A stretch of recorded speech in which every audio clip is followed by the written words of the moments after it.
everyone, and welcome to Adventure on So Many Levels. We're going to play some Dungeons and Dragons. Woo! Yeah! So, I am Christiana Ellis. I'm the Dungeon Master, and tonight we are playing a one-shot. The heroes of legend over in our main campaign are taking the week off, and tonight we are playing Kobold Impossible, Knowledge is Power, an all Kobold one-shot. We've done this once before with only 2 players, although Mark and Starla both brought a lot of dramatic verve to their Kobold characters. It was so fun. And it just seemed like a good time to do it again. So we're gonna. So let's introduce our players for tonight. First we have Starla Hutchton. Hello. And we'll introduce everybody's characters in a moment. Joining us tonight is Nutty Nuchas, who has previously been on So Many Levels as a guest character and also was one of the players in the Curse of Strahd campaign, but tonight, a kobold. Hello. We also have Jenny Meltzer. Hi, guys. Mark Kilfoyle. I feel like we need to discuss this for 2 hours. Chooch Schubert, on brand, wearing our So Many Levels t-shirt. hello, yes.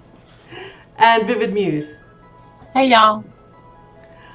All right, so tonight, let's briefly just discuss anyone who's not familiar with kobolds. They are crazy, ridiculous little characters that live mostly in caves. They worship dragons, and in particular, in this setting, they worship a dragon spirit named Sitzlebek. And they would basically do anything for Sitzlebek's approval. And in that sometimes includes trying to think up things that Sitzlebek would like. And they're not always great at guessing that. But they're going to try with all their might. Sometimes, though, they are given actual missions. And so tonight, we will be telling the tale of one of those very missions. But of course, it's all very top secret.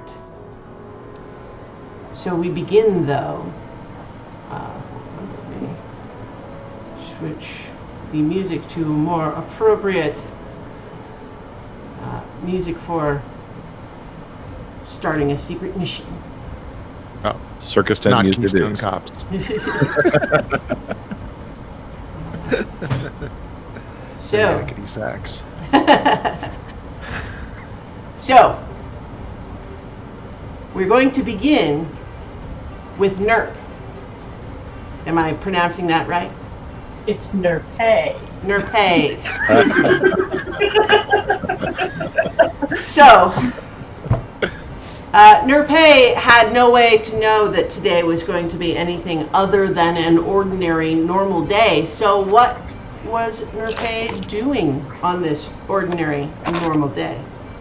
Well, she was sitting around and she was thinking about this big master plan that she's been cooking up for Sitzlebek because she really wants to please him. Mm-hmm. And she's been doing, crunching some numbers and figuring out some schemes and plans. Mm-hmm. Where are they doing this particular scheming at this very moment? You say we live in caves? Yeah. Okay, so probably like right just at the edge, kind of like keeping an eye out to see who's lurking around outside. Mm-hmm, mm-hmm. All right. Well, you are hard at work, deeply absorbed within your plans and your schemes, when all of a sudden, donk, you're hit in the head with a rock. You take 1 point of bludgeoning damage. Okay. And I will screech. You look down, and this rock that has struck you has a piece of paper wrapped around it. Okay, I will look at the paper for a few seconds, trying to figure out why it's wrapped around this rock and hitting me, and then I will unwrap it and see what it's doing. Okay.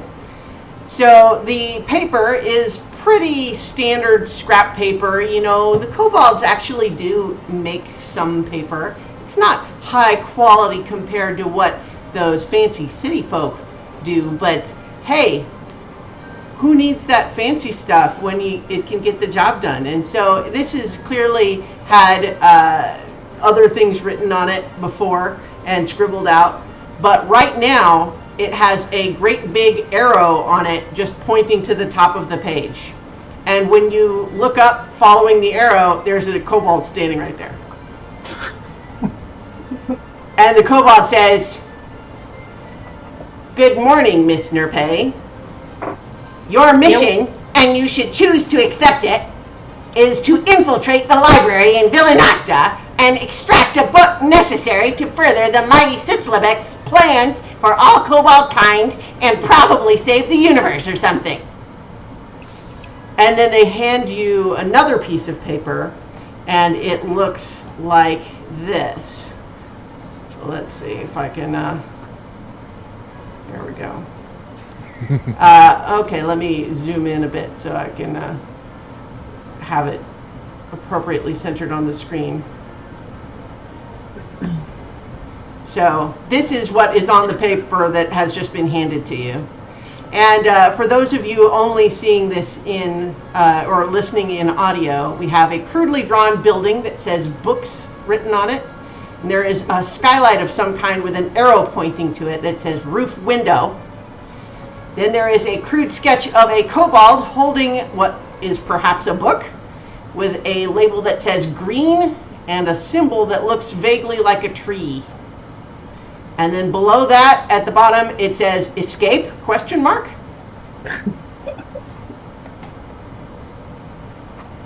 So the kobold hands you this paper, and then after you look at it, takes it back and continues. "You are to recruit 5 additional team members to aid you in this mission. When you arrive at the library, enter the West Wing reading room without detection, find the book, and escape with an absolute minimum of collateral damage and or harm to the dumb librarians doing their stupid jobs. You have been selected as the leader, and as such, you are awarded the Hat of Leadership." And out of like a pouch on its belt, it unfolds this felt pointed hat, like a wizard hat, except it's just made out of dark blue fabric with a big yellow L on the front of it. About time. I've been waiting to wear this hat for a while now, you know. Yeah. Yes. And as always, should you or any of your force be caught or killed, the mighty Sitzlebek will say, "What? I don't even know those guys." In fact, he may not be aware of this mission at all. This message will self-destruct in 5 seconds. 5, 4, 3, 2. You gonna explode? Do What? I need to get some water? Because you have the message, right? Oh, you made me lose count! 5, 4, 3, 2, 1. And then he grabs the paper and he eats it. And then runs away. Thought it was gonna explode. I was worried there. So, Nerpay, you know the protocol. You've never been the leader before, but you've been on secret missions, and so you know you have to recruit a team, and you know just who to recruit for these 5 members. So we will now montage you reaching each of them. We don't have to role play the whole conversation. We're just gonna basically, we imagine that we have tense music playing over the scene where you catch up with each of your crew members. And so first we have Vress. What is Vress doing when Nerpay comes to recruit them? Vress is patrolling the market. She's got her eye on everybody, looking for anything out of place. Anything that anybody's doing wrong, she's going to catch it. She's determined. Whether or not she does is a different story. But she's looking for it. All right, so again, with just the music playing over it, we see Nerpei explaining the mission to Vress, and what is Vress's immediate reaction? Excitement. This is something for Sitzlebek. Vress is ready to go. All right. So, next up, Arface. What is Arface up to when the team comes to get them? Arface is shining his boots and trying to make them look all pretty as much as he can. And when he hears of the mission, he's so excited. I've been waiting for something to do, and just helping the glory of Sitzlebek. Well, that's the perfect distraction.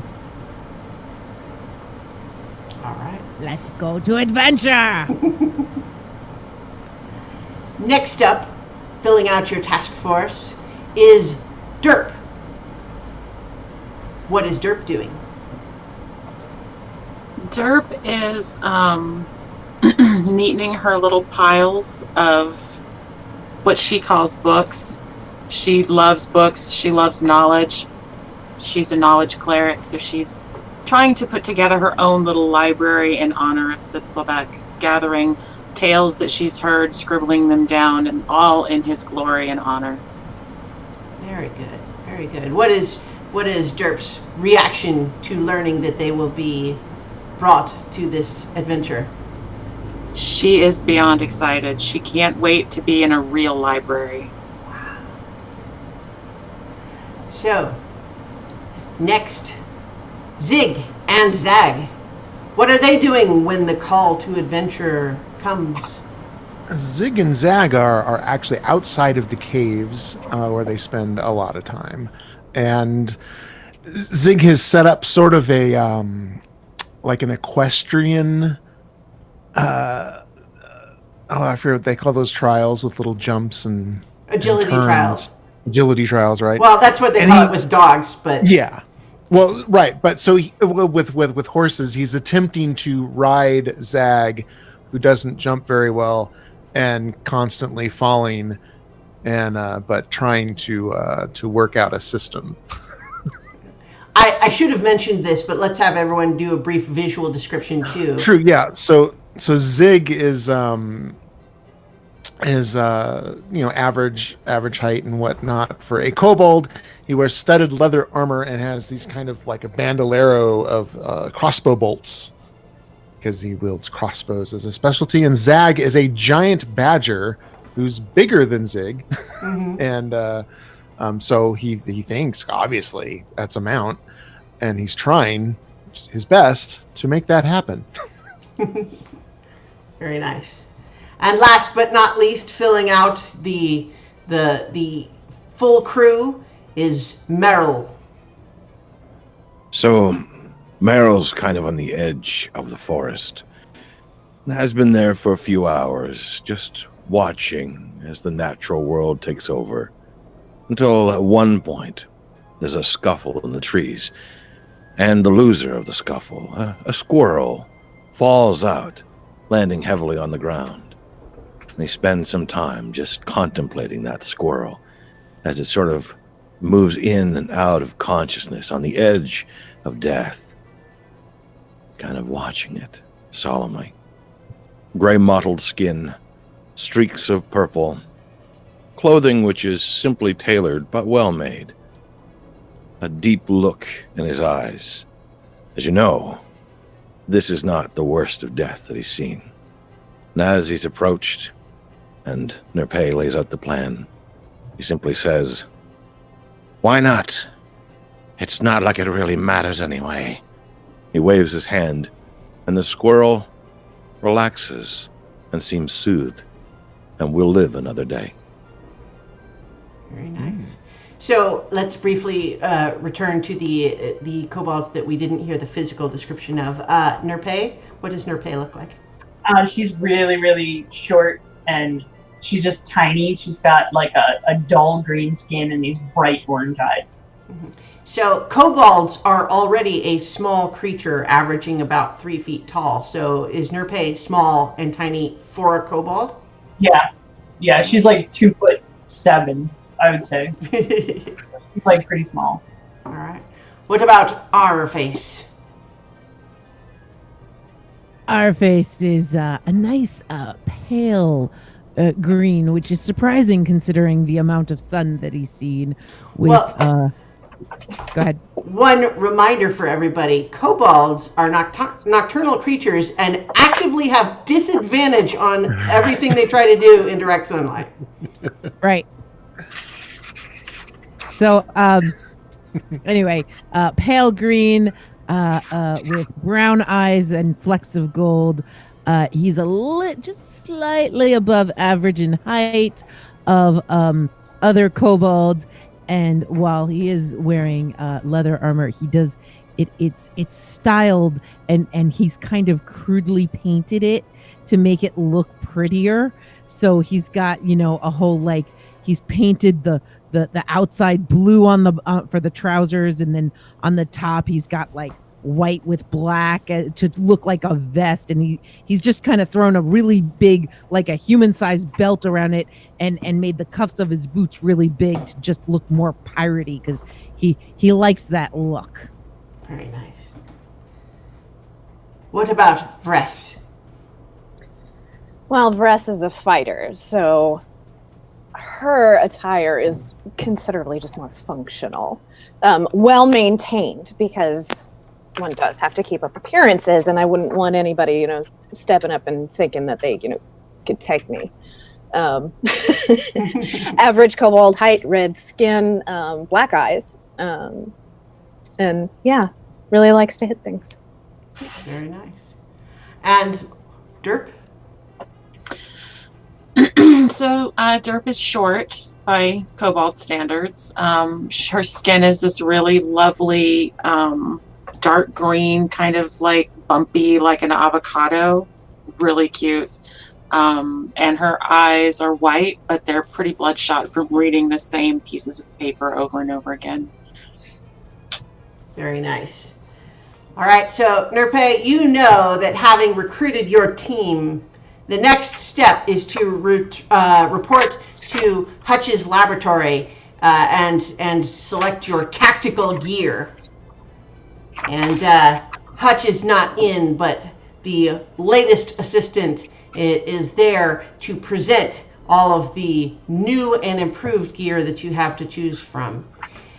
Well, hey there, I hear that this is a really important mission, so I thought we'd break out the big stuff, so to speak. All of this stuff has been field tested and then modified to make it even more powerful. And, we haven't tested it yet, so I'll be really interested in hearing from you guys after the mission how it all went, but it should be great. So, first off, we got a flask of acid. So, this flask of acid is even more concentrated than the stuff before. So you throw that, it's gonna burn whatever you splash it on. We got also alchemist fire. Also good tag team there. They both kind of burn, but in different ways. And then here we go. We got this. This is a basket of centipedes. Yeah, so you want to swarm someone? You got someone who doesn't like bugs, maybe? Throw this at them. And then here we got a green slime pot. It's gonna burn a little bit like the acid, but this stuff's actually alive, so this doesn't just go away. And then we got rot grub pot too. Those things will just worm their way into you. And then, my favorite of the original lineup was the scorpion on a stick. But, we thought it could use a little bit more oomph, if you follow me. And so after a lot of research, trials, development, we've come up with a way to make it even better. May I present two scorpions on a stick? Whoa! That's amazing. Yeah. Fantastic. We think someday we may... Wow. Yeah, so he's literally holding a stick that just has 2 scorpions tied onto the end of it with string. That's literally what this is. We think someday we might be able to go up get to them 3. not to kill each other? Well, that's the trick. We made them point away from each other, you see. Aha. So you just whack someone with that, and they'll do the work. And then, of course, we got old Skunky. And he holds up, and it's a little basket with a skunk in it. But you see that there is a lot of sort of mechanisms added to the side. It's like, used to be you just have to let this guy out of his cage. But now, let me demonstrate. And he pulls a little lever, and just within the cave, the skunk is flung across the room 30 feet.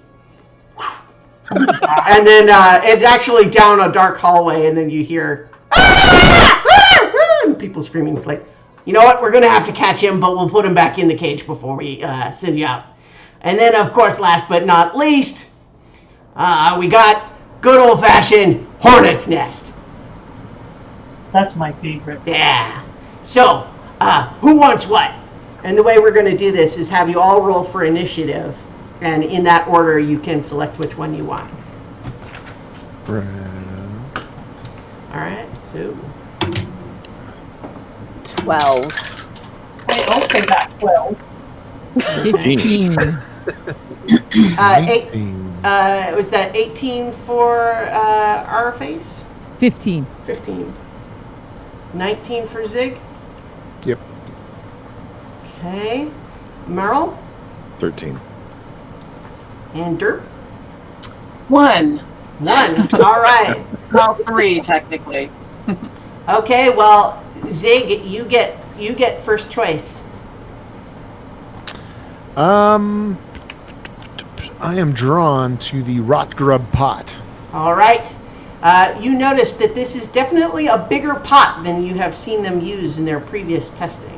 So just write down that you have it and that you can throw it into a spot within 20 feet. And I'll tell you what happens when you use it. All right. Next up is our face.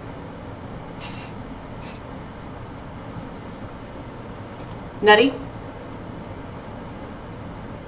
Sorry about that. Okay, so I would like the boom go flask. So we got the alchemist fire that's going to kind of burst out with fire, but then there's the one with acid. Which one do you want? Yeah, let's go with the acid one. All right. Okay, so like the other one, you can basically throw it to any spot you want within 20 feet. Any spot I want within 20 feet? Thanks. Yes, and I will tell you what happens when you do it. Okay. All right. Next is actually next is Merrill. If I must, I'll take the fire. Yeah, I'll take the fire. Same rules as everyone else. All right. And next we have a tie between Nurpe and Vress, and you guys work that out. Go for it. Well, I wanted the scorpions on a stick. I'm more of a melee person anyway. Good. I want the skunk in basket. All right. Okay, so the skunk in the catapult, basically, you can catapult it to any spot within 30 feet.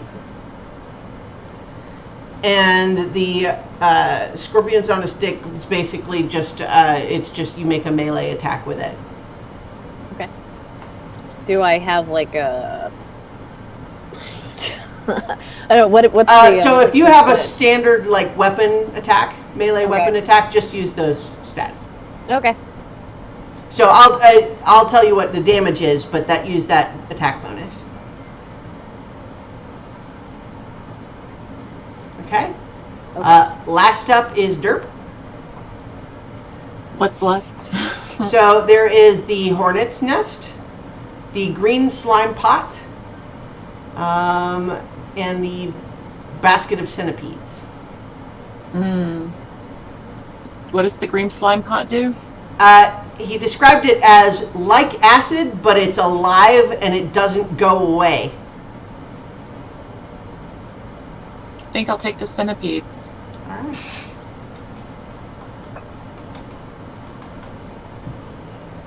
All right. Sounds good, everybody. We'll make sure you're all kitted up along with all your other gear. Good luck. And so you do all receive like a bag of your stuff, and it's basically just a burlap sack that you're just handed, and it's like all your stuff's in there, I guess. So last but not least, though, as everyone else is starting to head out to, the departure area, this assistant does pull Nerpei aside and says, "Because you're the leader, I can see by your hat, you're a grace." And he's like doing a weird bow curtsy thing. I can see that you are who we should entrust this to. And he pulls out something. It's a strange little urn, but it's clearly sealed, and it feels cold to the touch. And it has a strange little label on it that glows with red runes that you can't read but are constantly changing. Is this what I think it is? What do you think it is? I don't know. You tell me. Well, we were kind of hoping you could tell us. We don't know what it does, but it's obviously very magical. So, use it like as a last resort, I guess. Yeah, that sounds like a good plan. Keep it secret. Keep it safe. But, like maybe if you're in real dire straits, you throw it at somebody or something. I don't know. You think my skunk could hold it? Like if I put it in there, like he can carry it for me? Wait, what? I got the skunk in a basket. Like, you think I can put it in there with the basket? No, wait. This thing is like, well, I mean, I guess you could put it in the basket, but like the skunk can't carry it. You could put it in the basket. Yeah. All right. I was just thinking, like, maybe he could hold on to it and I could catapult the skunk with. Well, yeah, I guess so, although that would probably throw off the calibration of the catapult. Yeah, you're right. That's very precise calibration. Mm. All right. Thanks. But up to you. You're the team leader. That's true. It's true. Mm. And I am a mastermind, so I'm sure I'll do exactly what I'm supposed to do. For Sitzlebeck. For Sitzlebeck. So, because you are going on a mission to Villanocta, and Villanocta is a ways away, you have some traveling to do. But, apparently, a flock of giant owls has been recruited for this very purpose. And although it will be a journey of many hours, it has been timed so that you all will have to leave during daylight hours, but you have in your burlap sack enough material that you can hold it over your head to cover yourself from the sun. But the idea is that when you arrive, it will be dark, and you will be able to move within the cover of darkness when all of those strange daylight humanoids who like the sun, whatever that is, they all go to bed. Great. So, That's what we gotta do. you all depart on these giant owls, flying way up into the sky, and I want to get a quick read from everybody. How do you feel about that? Is this your first time flying? What's your take? Yeah. Grip of death, I think, would be How's your badger taking it? appropriate. I think we'd had to we had to give him a little nip leaf to settle his nerves. Well, Vress imagines it's a lot like how Sitzlebeck was feel, so she's going to embrace the experience and not be terrified outwardly. Yeah, and Nerpei feels like, I'm the leader, so I have to be strong and brave, and we should be able to fly because we're practically dragons, so this is what it would be like. This This is no different than the sea. It's just we're missing the water. Arr. Just like catching a fast wind, a really fast wind, and I can't reef.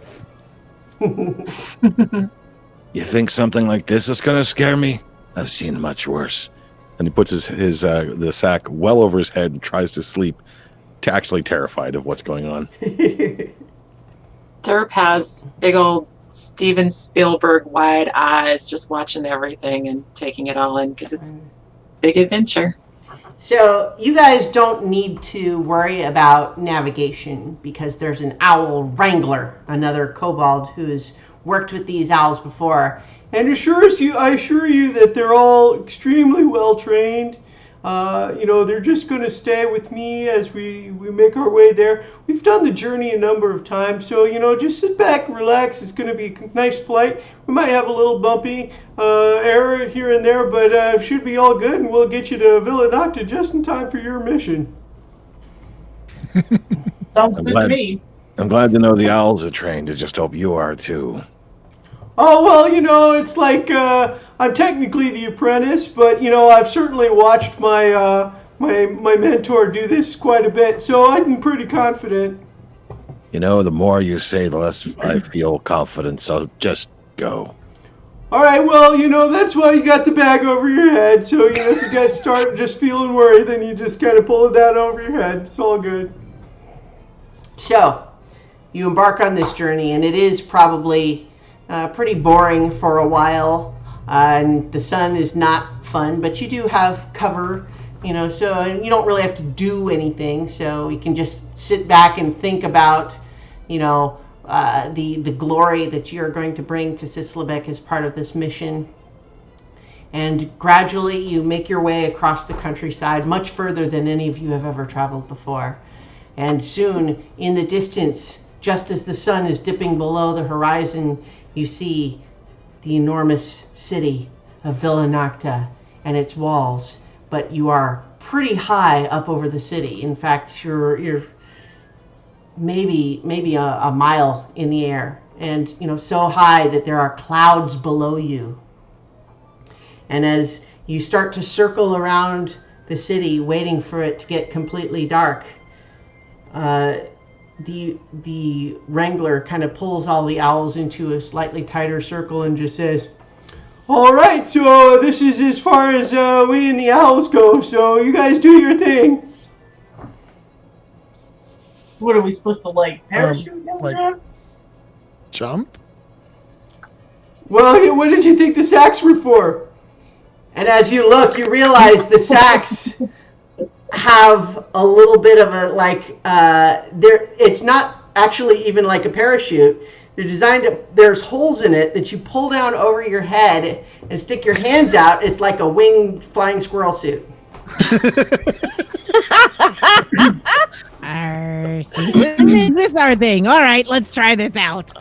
And, we'll be just like dragons, like real dragons. Come on, you guys. We can do this. Real dragons. Yeah, I'm actually really jealous of you guys. It looks like a lot of fun.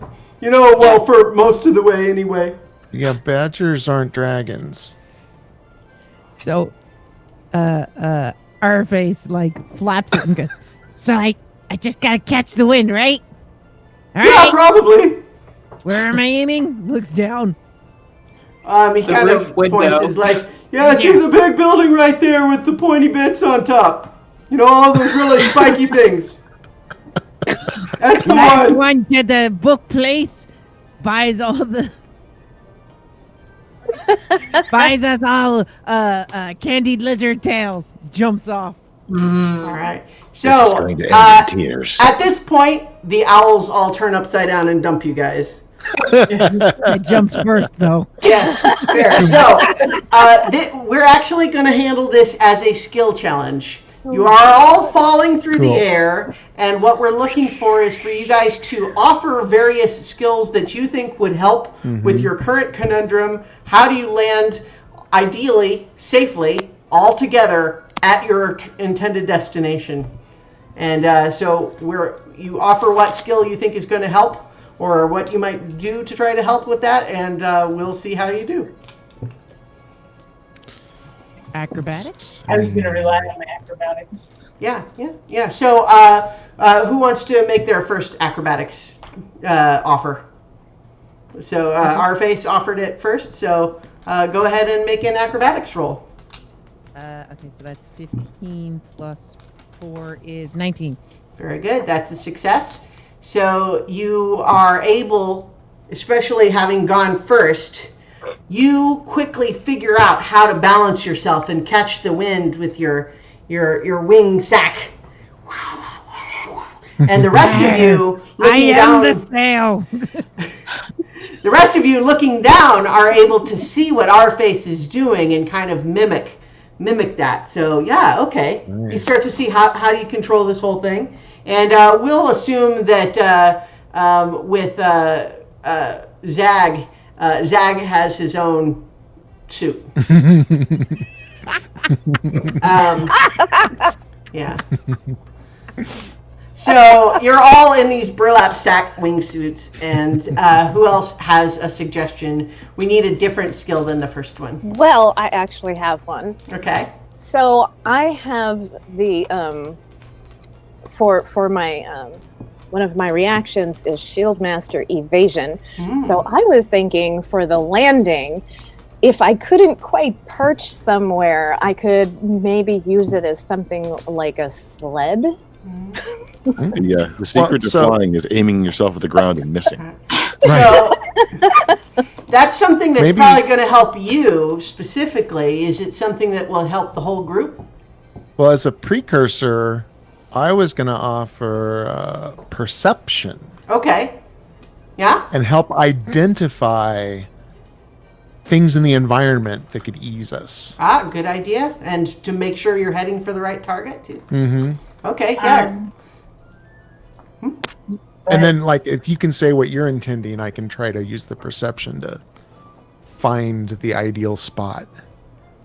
Well, so go ahead and do the perception, and we'll come back to your, Gotcha. your suggestion, Ress. So +5, natural 20. Oh, 25. well, very nice. nice. You have definitely identified exactly where you're trying to go, and you are able to kind of, soar ahead to kind of lead everybody in the right direction. So, Vress, you've definitely thought of a tactic that you think will help you to land safely.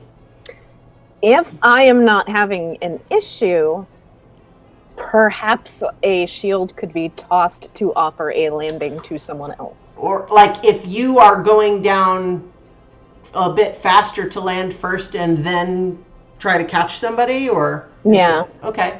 Or even like if I see somebody is going to hit, like a spike or something. Yeah. You use the shield to maybe Okay. flex them in some way. So Also like a frisbee. what role are you thinking that would be? Well, Is that athletics, perhaps? I would think more athletics. Yeah. Just because, yeah. Okay. So let's try an athletics roll.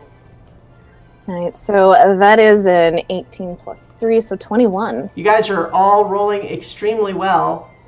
So let's get just one more skill check. You guys are headed in the right direction. You feel like you have relatively good control of these wingsuits.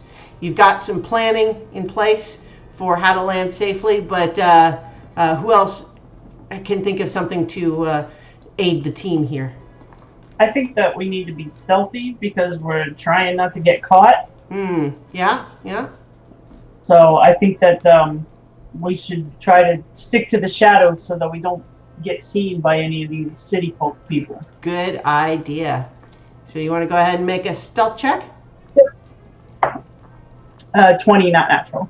Wow, you guys rolled high for all of those. I rolled a 10, but I have a plus 10 for myself, so I didn't really roll high. Wow. Well, so the point though is that you guys didn't get any failures, all successes, and so you guys, this was meant to be.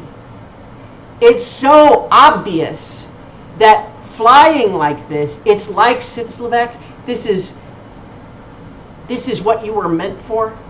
You have made this drop. You might have had some initial doubts, but now you see it was crazy to ever doubt that this plan wasn't perfect.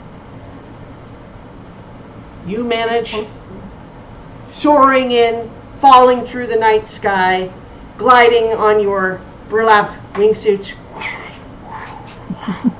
aiming down there for the big building with all the spiky bits. But you know what you're doing.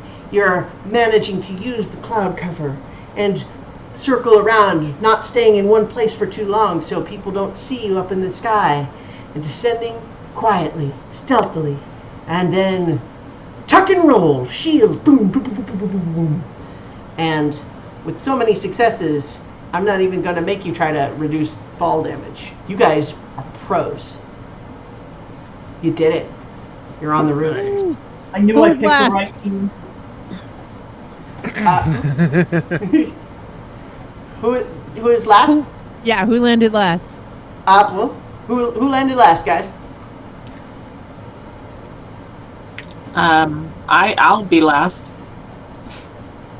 You owe us all candied lizard sticks. Okay, that's fine. I'm happy to be alive. I'll treat for the lizard. All right, so I'm switching us to the map screen. So you guys have managed to land on this rooftop here, and there's a lot of slopes to it. You kind of tucked and rolled into one of the areas where it sort of dipped down, but now you have made your way, and you're on your way. Got to find the roof window, and that's actually what's shown on the map here. But how from where you're landing, how do you proceed? Please get us on some stealthy music. Well, I'm definitely going to try to use stealth. That's for sure. Yeah, me too. Try to be as quiet as possible. Stay to the shadows. Want to keep an eye out to see if anybody noticed I'm coming down. All right. So first, let's have everyone make a stealth check.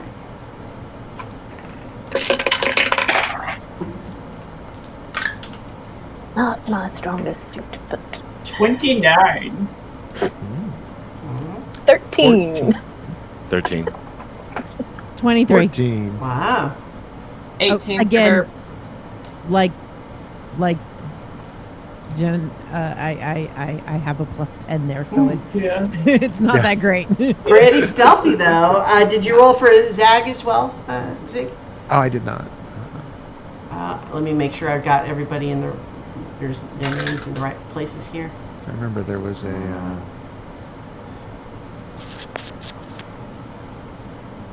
I think Chooch's name is in the wrong place. Yeah. there was Yeah, a Mark ranger. and Nutty and Yeah. Actually, only Jenny's is. I'm the only one. No, Startle was in the right place too. Oh, sorry. We both got 14s. All right. So, as you are landing, scaling this roof stealthily, we also need a perception check. From everybody. Well, from whoever is your lookout as you're proceeding across the roof. I thought that I think of myself. I thought that Meryl was doing that. Well, Meryl suggested the idea. Yeah, I suggested someone take a Do look it, at do it. My perception's not high enough. Yeah. I have a +4. I have rolled a plus 1. 4. So plus 0 is 1.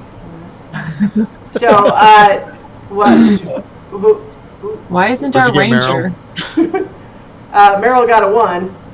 Oh, sorry. So what did I didn't hear everybody else's because you were talking all at once. Well, I didn't want to roll till we decided who was doing it, but I think Starla and I both said that we have +4s to that skill, so. Well, so whoever's I got 17 okay. Okay. as the ranger. So as you guys are making your way across the roof to the approximate direction that you know, you've just crested or just reached the ridge of this particular part of the roof when Zig hears it first. Hears a little bit of a strange voice, soft voices muttering, in a language that you don't understand. And so you don't have eyes on yet. You've heard this just before you've crossed this sort of ridge, but what you hear is that sound from just beyond it. That throw up a hand. What is it? There are 5 of them with ears. Yeah. Somebody's whispering. You are not alone. What did they say?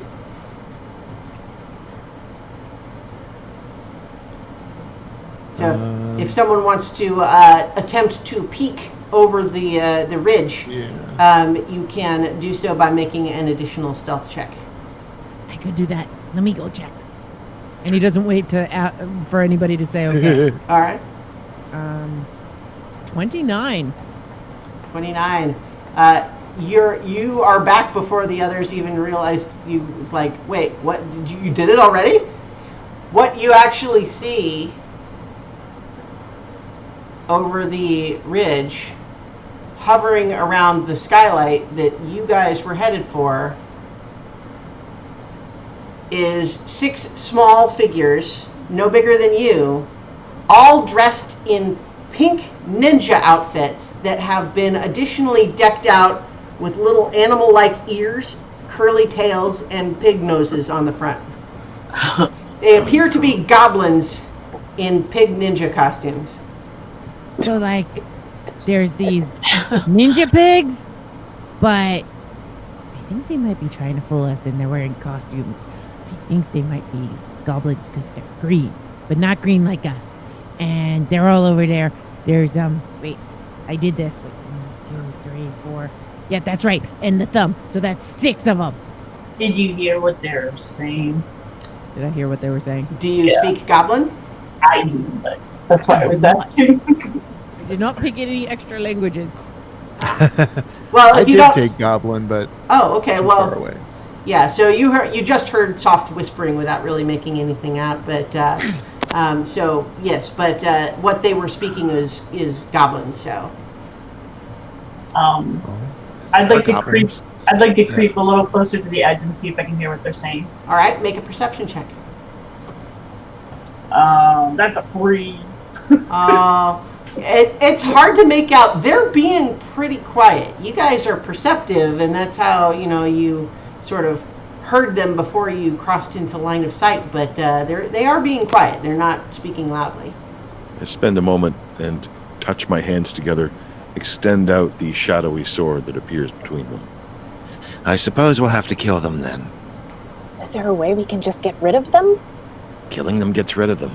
Yeah, but we got all that stuff. You guys can throw it at them. Yeah, but we don't want to make like a big commotion because we still got to get into the library. No, but I know you like to something get stuff. something might like.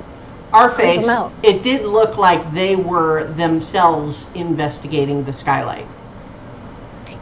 I think they're casing. I think they're planning to rob the book place. What if they take our book? We can't let that happen. We got to stop these goblin pigs. I'm the leader. We got to do what I say. I'm All wearing right, the let's hat. do All it. right. She Let's do is. What do we do? Nerpe is wearing the hat. What do Skunk. we do? Skunk. All right, I will skunk catapult those goblins. All right. So you're going to have to get a little bit closer because it can go 30 feet, Okay. which is 6 squares. So basically, to get it like on or near one of them, you're going to have to move closer. So what are you planning to do? I will move 1, 2, 3. I'll move 3 squares closer. Okay. Make Okay.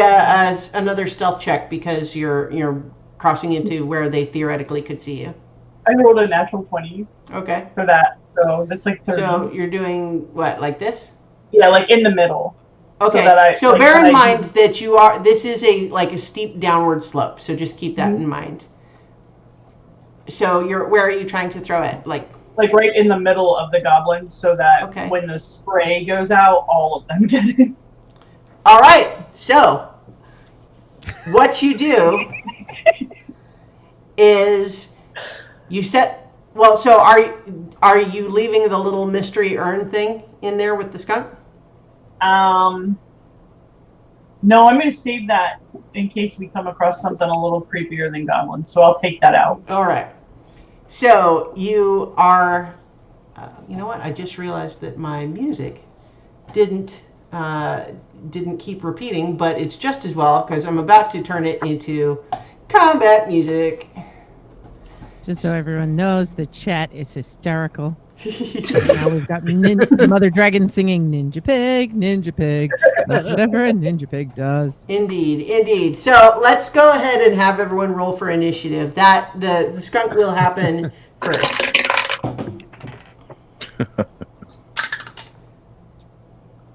It's a 19 for derp. All right. 19 for our face.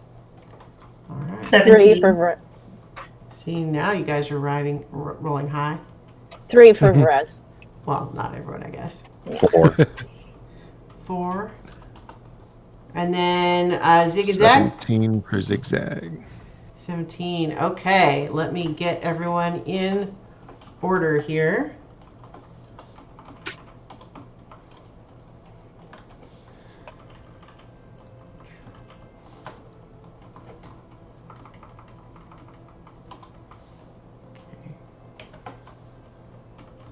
And then, all right. So the first thing that happens is the skunk, which it rolls its own initiative. But basically, what has happened is, boing, and the skunk soars across the space, is briefly silhouetted in the moonlight, tumbling until it lands right in the middle of them. The goblins are alarmed. Ah, skunk! And let's see. It's worse than that. Doesn't- It's a flying skunk. I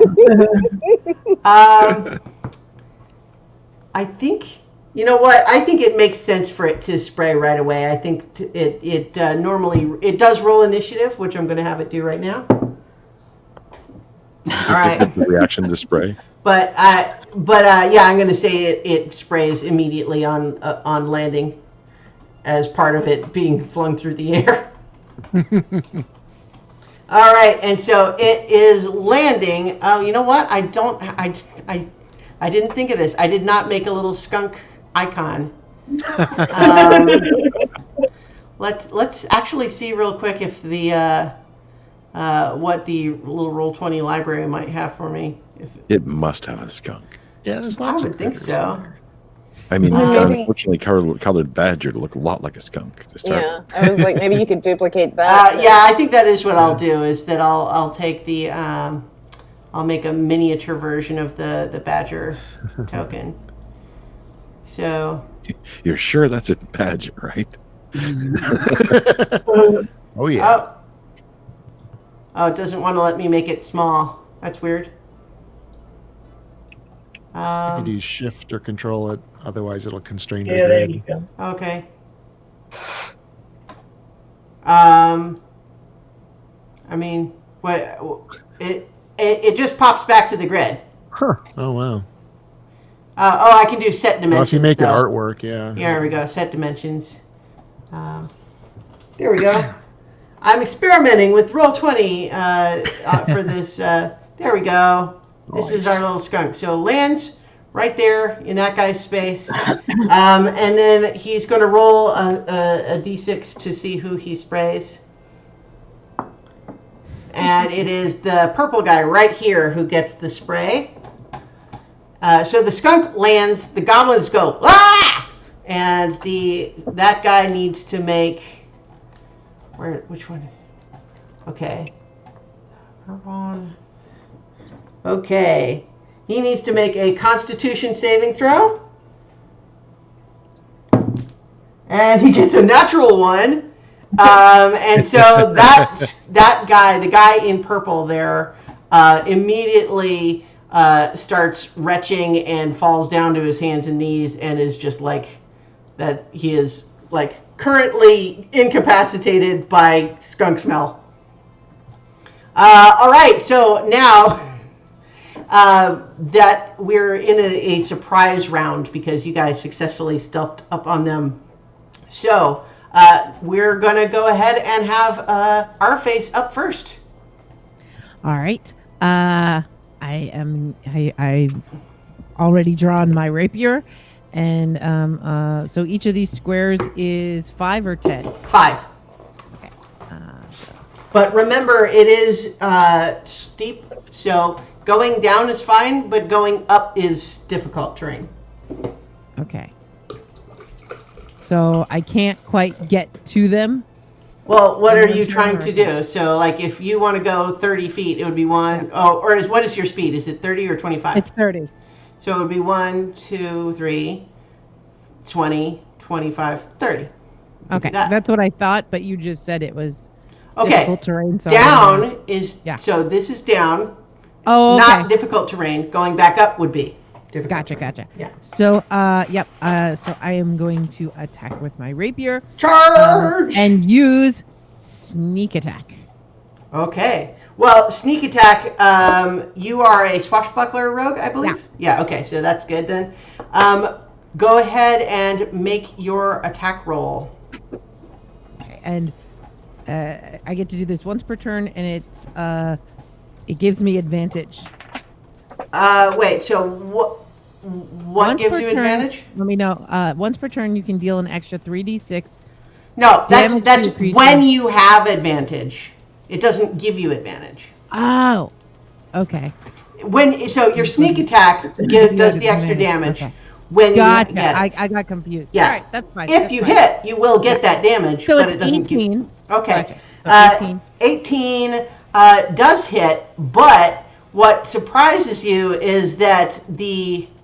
Actually, hang on. I want to look up surprise rounds really quick. Can they take reactions on a surprise round? Anyone know? Not until their turn has come up. Okay, so then it does not take its reaction then. So that's just a hit. Okay. So then we've got regular damage 5, 10, 16, and 18. All right. You hurt that guy real bad. He's not down, but boy, you just charged down this sloping roof and just stabbed him right in the gut with this rapier, and he's real bad. He's Our like, face is impulsive. And he goes, "Arr!" as he stabs. All right. Is it just one attack? I can't remember if rogues have an attack on. I get 2 attacks if I'm 2-weapon, but because I did the Right. sneak attack, Mhm. I was using the rapier, and that's 2-handed weapon, so it's only 1. Yeah. All right. So that's your turn. Our face's turn, and next is Derp. So Derp is going to cast Sacred Flame at. Let me step forward 10 feet, please, All right. and I'll cast it at the orange pig ninja. All right. So they make a dexterity saving throw. Yes, 13, please. And they rolled a natural 19 plus 2, so that's a success. Yes, it is. Yeah. All right. So that is any other movement or anything? Nope, she's just going to hang there. All right. Okay. So that next is Zig and Zag. Okay, so Zig is going to have Zag charge at the orange ninja pig. What is Zag's movement speed? It is 30 feet. All right. Doom, doom, doom, doom, doom, doom, doom. All right. And he will multi-attack with his bites and his claws. Rawr! Or you want to make badger noises, or shall I? Yours are pretty good. All right. Okay, so first attack is 16 plus 6. Wow. I'm So- guessing that hits. 22 hits, yes. And does 6. 2 points of slashing damage. All right. Piercing damage. Ow! That was the He bite. says in Goblin. And then the next one is 18 plus 6. 18. Well, yeah. Yeah. And this is the claw attack. All right. Which is a 2d4. 6 points All right. slashing. Yeah. Did some damage to that guy for sure. And then Zig is going to head. I think I need to get a little closer. Yeah.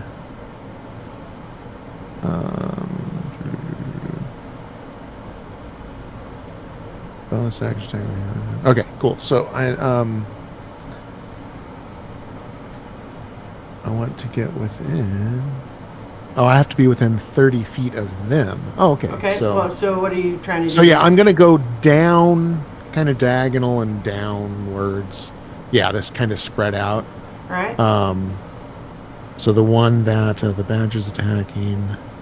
So that one is wounded somewhat. The one right in front of our face is real bad. Cool. So yeah, I think I'm just want to get away from everybody else a little bit in case somehow one of them casts a spell. And I used one attack action to command. So the other one will fire my light crossbow. Okay. At which one? At the one that the badger had attacked. All right. Which is 12 plus 8. Don't forget 20. you have advantage on it, I believe, from pack tactics. Yeah, I did. Yeah. Okay. So it rolls a 20 to hit. All right. That hits. And gets 4 points of damage. All right. And now that I'm within range, I can use my bonus attack with the hand crossbow due to my crossbow expert feat for one more twing. Does that make it a feet crossbow? Well, I think it very clearly must, right? I mean, 14. It's a 15. 15. A 15 does not hit. All right. Goes away. It clinks off the skylight. Swing. All right. That next is Nerpe.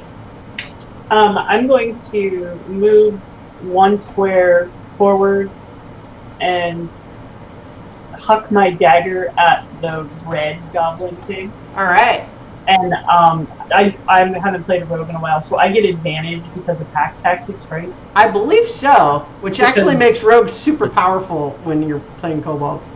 Yeah. Kobolds do, right? Yeah. Wait. Yeah. So hang on. Is it She's only five- in? She's within 5 feet of the red goblin, Okay. like our faces. So Yeah. because of that, I get advantage. Yeah, you do. Okay. I was just double checking to make sure it's not only for melee attacks, but it's not. All right. So that is a 19, 19 does hit. Yeah. and that's 1 regular. Oh wait, no, it would be 5 because it's +4. Okay. 5 damage. 5 damage, and then 6 sneak attack. All right. Ugh. He gets a dagger in the shoulder, but not just like in the shoulder, the part where like it's obviously intended to be a flesh wound only that doesn't really hurt anything. It's like right over his lung. It's bad. Ugh. I laugh. Hideous.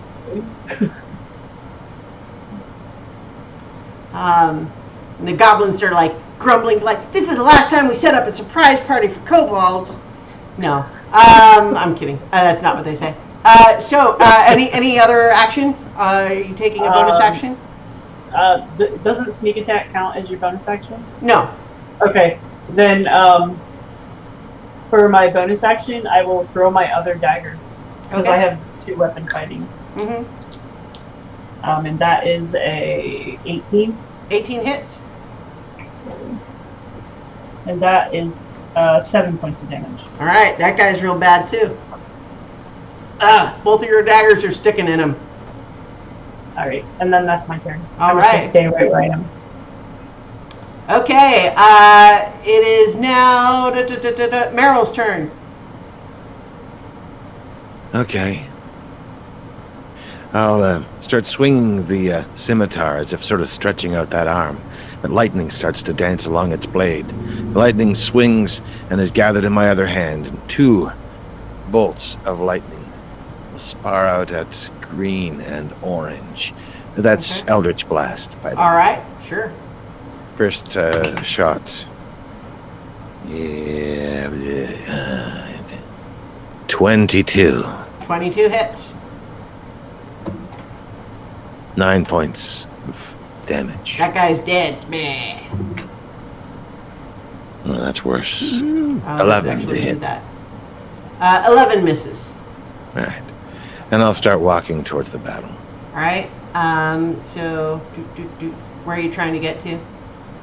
Just as close as I can to the red one. Looking him Okay. intently. So 5, 10, 15, 20, 25. You could get to here.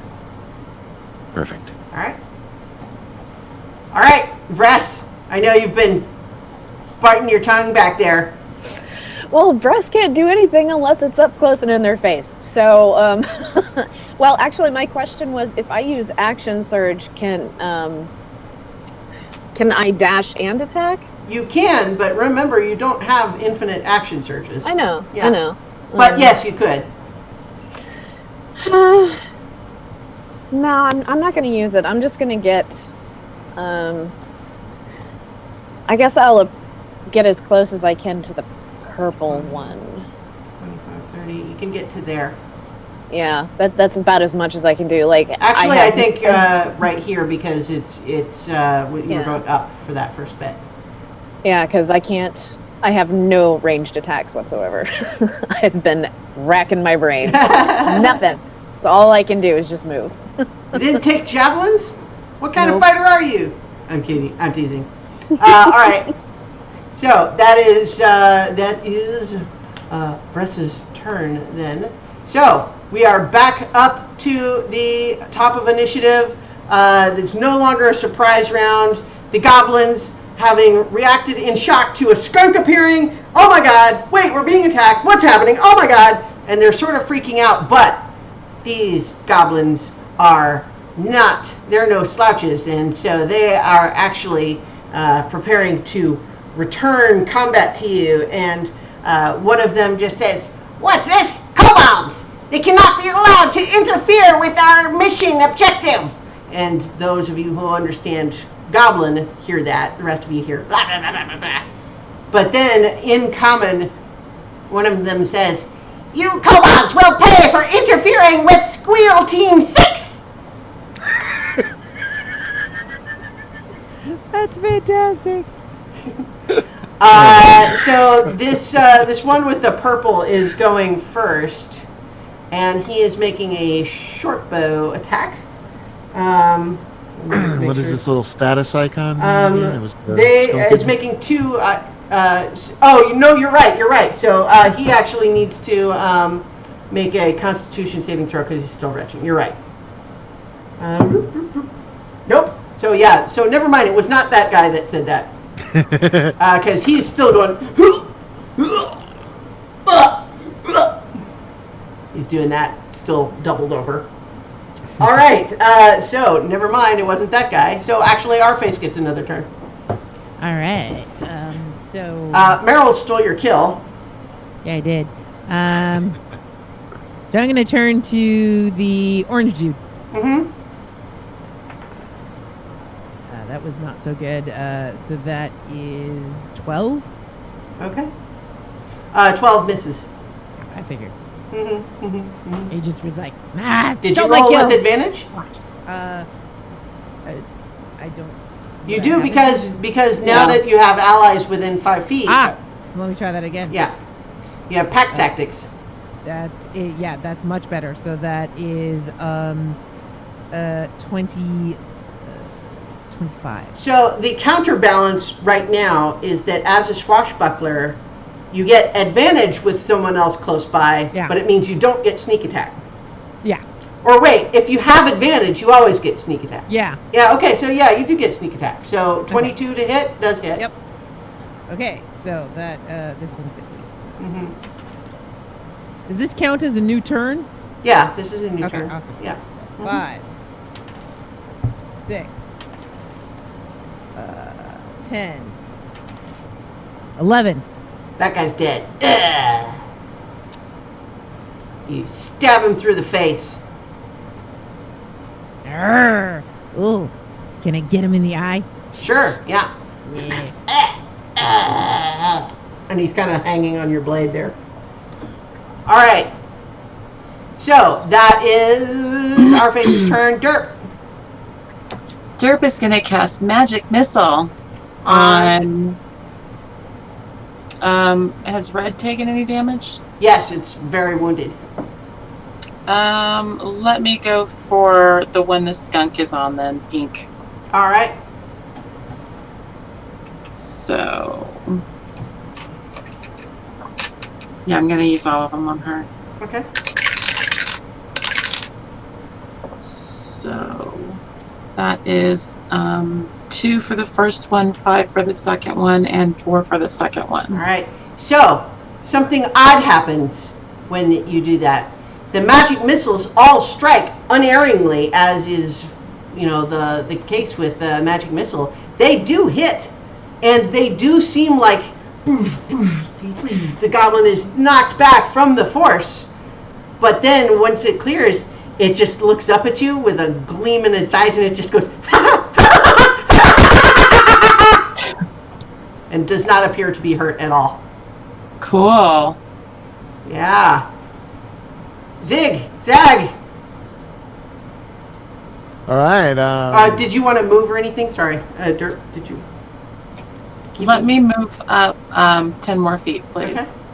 Okay. All right. So I'm gonna have Zag move up to Mr. Wretch and Okay. attack him. Yeah. With advantage because he's prone. Yeah. We will bite at him with a 24. Okay. 24 definitely hits. It only does 2 points of piercing damage. Okay. I need to check something real quick.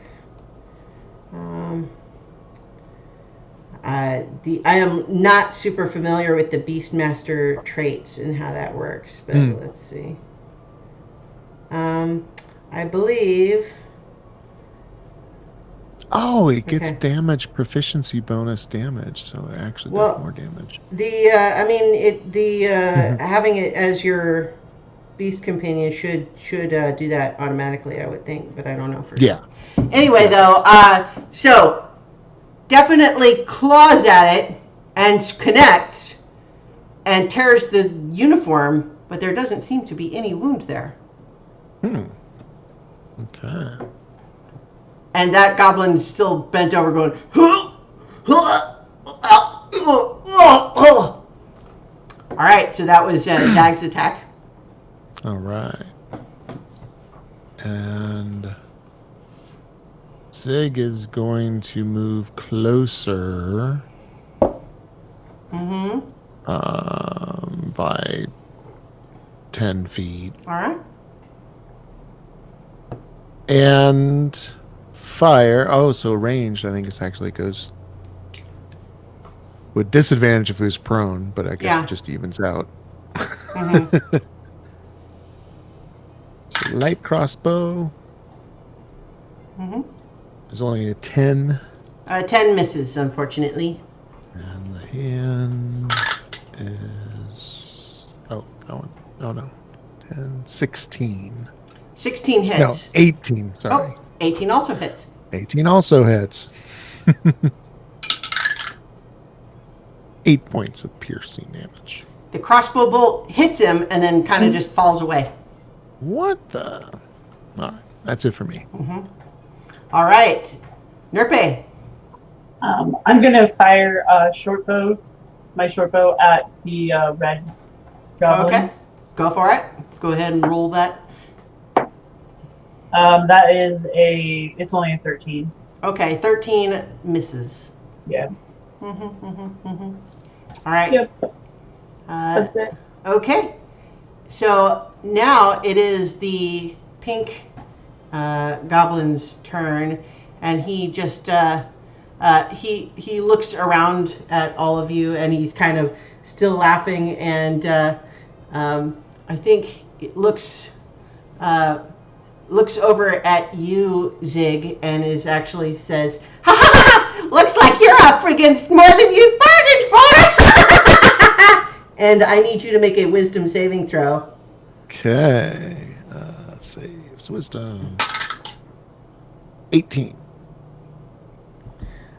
18 is a success, so you feel some sort of a magical effect kind of wash over you, but you are able to resist.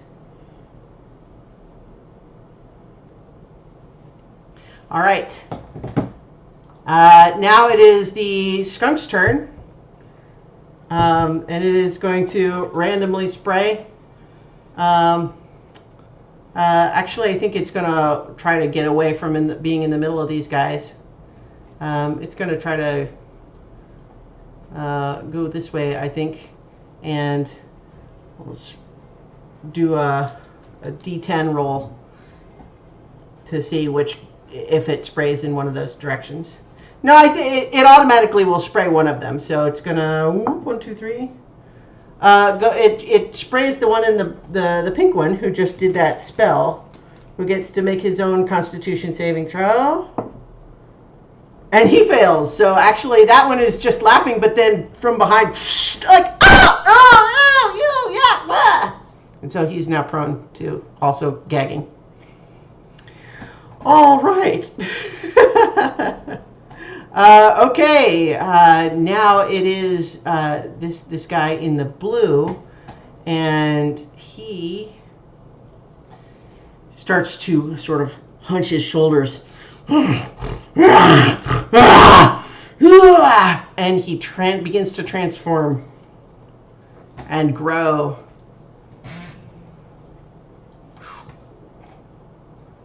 And he turns all fours, gets hairier, starts bursting out of his pink ninja outfit. Oh, dang. And he takes his turn to do that. But yeah, so actually I think he does use his action to do that, but then he also does just sort of leap forward to here. Boom. All right. Yeah. And that makes it next the one remaining, this guy, the one remaining of his sort of category. Excuse me. And he is going to back away from the people who are killing all his friends. And he is going to zoop, zoop, zoop, zoop, zoop, and get around behind this guy and do fire off short bow at our face. Does our face get an attack of opportunity? Does not. Goblins have a trait called Nimble Escape. So I just got a timer. Nurpe, the urn in your bag suddenly starts vibrating. You pull it out and look at it and realize that all of the little flashing red runes have turned into the same rune, and then boom! There's a flash of light. Great. Let's see. We got Meryl and Derp. I need you to make Constitution saving throws. Oh, great. Fun. Absolutely not. 3. Okay. 8. 8. You both fail. Of course. Oh, dang. That's some high damage rolls, too. You both take 16 thunder damage and are thrown 10 feet back. And Nurpe, you guys all look and see the leadership hat slowly drift down to the ground and land on top of a tiny little pile of dust. Oh my. Nerbe, you will be avenged. It's all the goblin's fault. Wow. That's a glorious death. Isn't there a lemming in that game that has to count down and explode? Yeah. Oh, yeah. Yeah. So Jenny, unfortunately, has to leave a little bit early this evening. So Yeah, I wanted to make sure she went out with a bang. Well, I did Mission say I like accomplished. things that go boom. I'd like to think that I had the wherewithal for a moment to just be like, persist limit! Before I Yeah, go up. yeah, I think so. I think that's, yeah. All right, so. Thank you guys. I hope you survive. No better. Probably won't. Nah. Cool. All right, good night. All right, Night. Right. good night. Night. What's that? Dang, she forgot her Misty Step. I have to move everyone around into the right. Oops. Okay, hang on. There we go. All right, so so that happened. Where were we in the initiative? We had just had we had this goblin backing away. Shot. And was that, and I think it was about to shoot when that happened, and it's kind of shocked, but then it's actually going to fire at Meryl. I think probably Meryl's prone, so I'm not shooting at Meryl then because and then also prone. Still shooting at our face. So making. Oh, actually, this goblin does not have a short bow.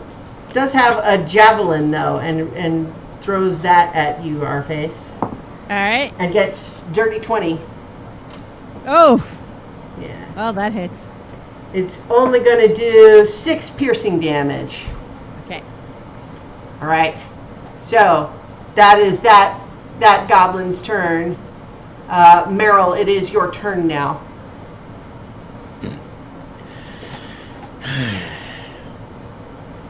You know, there's a pun to be made on wherewithal after this thing just appeared too. I'm going to enjoy watching you die, and I'll stand up because I'll try to do that first because it's rather not to be intimidating lying on the floor.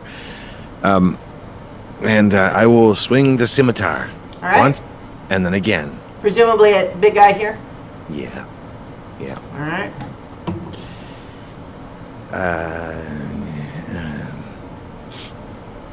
23. 23 does hit. Excellent. 9 points of damage.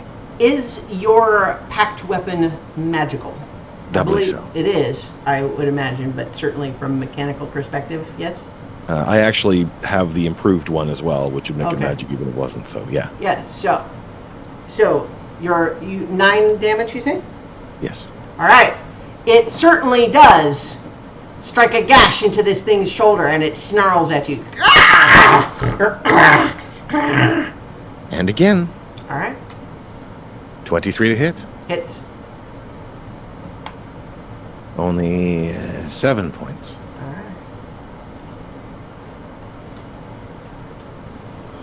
right. It looks somewhat shocked to be hurt by you. Death comes for us all. Don't be so frightened. Very creepy. All right. So at the end of your turn. Yes. All right, Brett. A lot has happened. Yeah. Okay. So I finally have a huge target now. So I'm going for the werewolf Boom, goblin. boom, boom, boom, boom. Yep. And let's see. Where is my? So I have 2 attacks with my scimitar.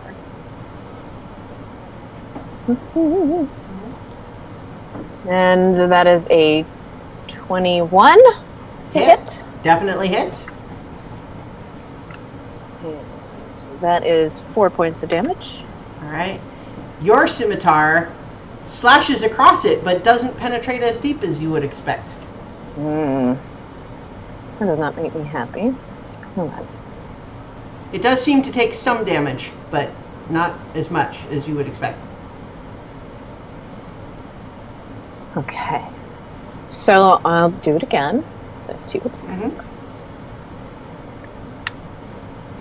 And clicked off of that again.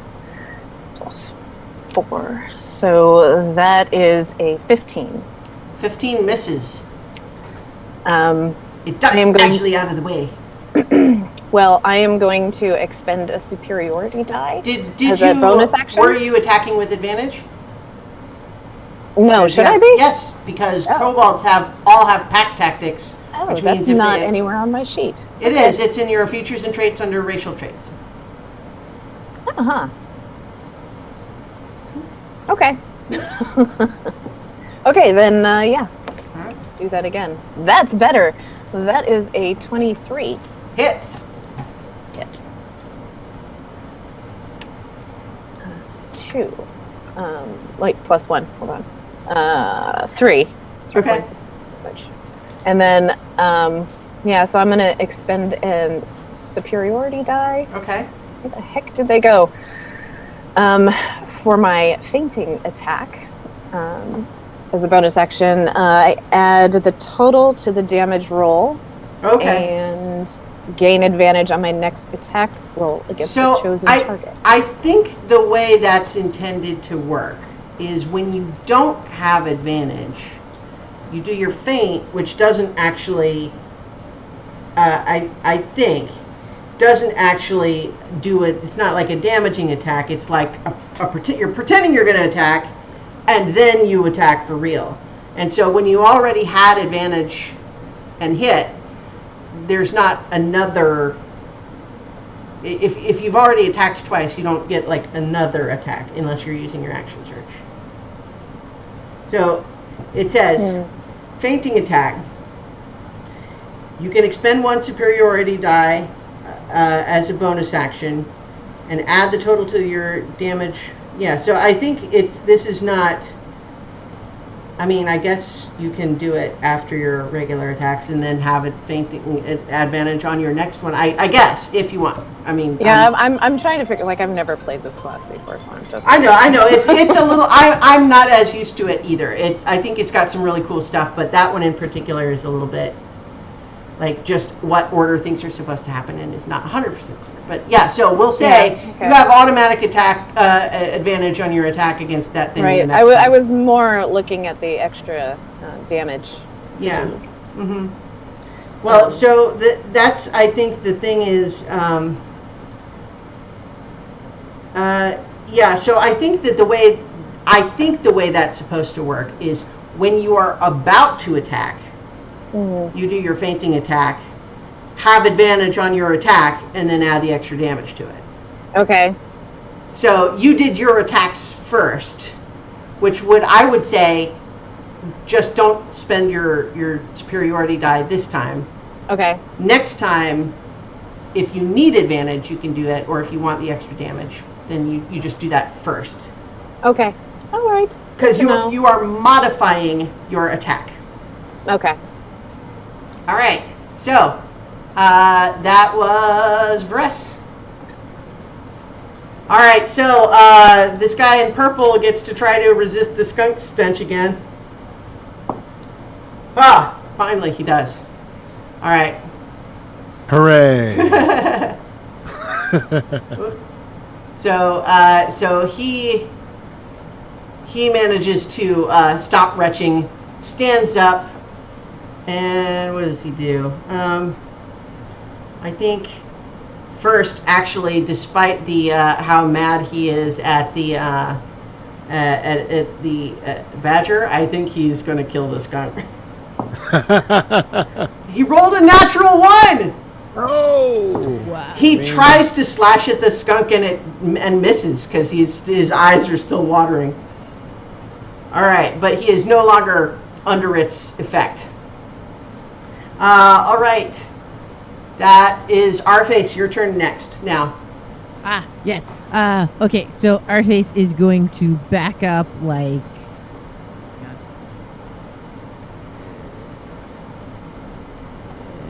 Yeah, he's going to back up like 10 feet. like that. Yeah, and then, so that's 5, 10, 15. Okay. Then he's going to use his daggers on the goblin. All right. Uh, You can make you can make a nature check if you want. I don't have much, but let's see. I got a 1, so I know nothing. Yeah, never mind. Okay, so you're using your daggers, presumably, to throw? Yep. Yeah. Yep. So he's gonna throw his daggers, and that was a 17. A 17 does hit. Okay. So this is going to be the time that, because this counts as ranged, that also works for sneak attack, and I'm not within 5 feet of somebody. Damn it. But you have advantage because you have allies within 5 feet. Excellent. Yeah. So then I get it. So it's let's see. That's 2 plus 4. That's 6. Pack tactics is really valuable 8. for a rogue. Yeah, seriously.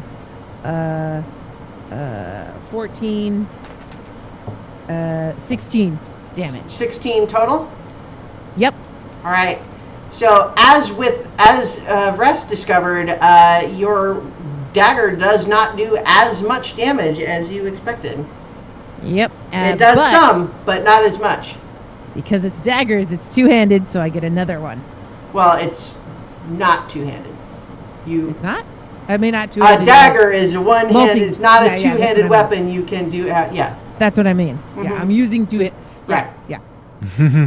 For dual wielding purposes. Yes. So that was not gonna hit. All Never right. Okay. mind. I already know the answer to that one. All right. So that was Arface's turn. Derp. So Marin has taken damage. Who else has taken damage? Our face? Meryl and I think. I took 6 points. Yeah. Presumably you're standing up. I'm still deciding because if I stand up, that takes my action, right? No, just takes half your yeah, I'll movement. stand Half of your movement. Yeah. Yeah, I'll stand up then. Mhm. How much damage did you take, Meryl? Same amount as you did. 16. Yeah. Oh shit. Okay. I'm gonna cast. I didn't realize you took as much as me.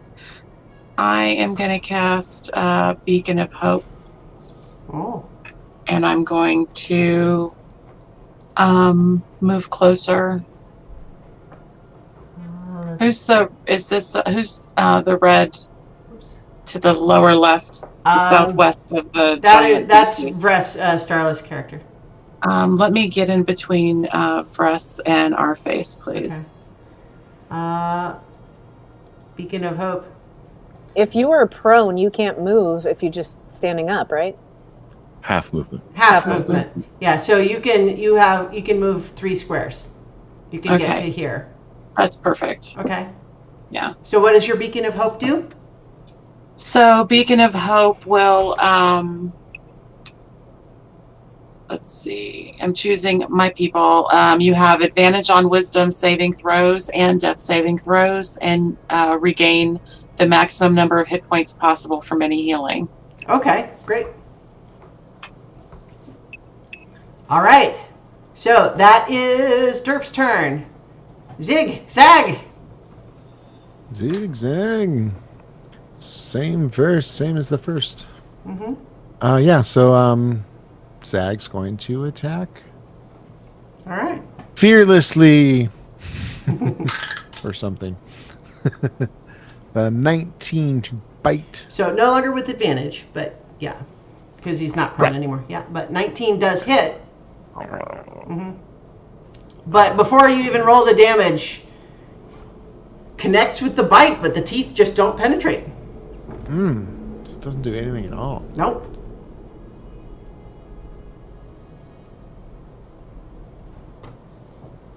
Then can it attempt to grapple? I mean, presumably, yeah. Like, we can imagine how the badger would do that, but it's like it would just sort of get its claws in the clothing, perhaps. Right. Mm-hmm. Yeah, so it can make an athletics check against its acrobatics.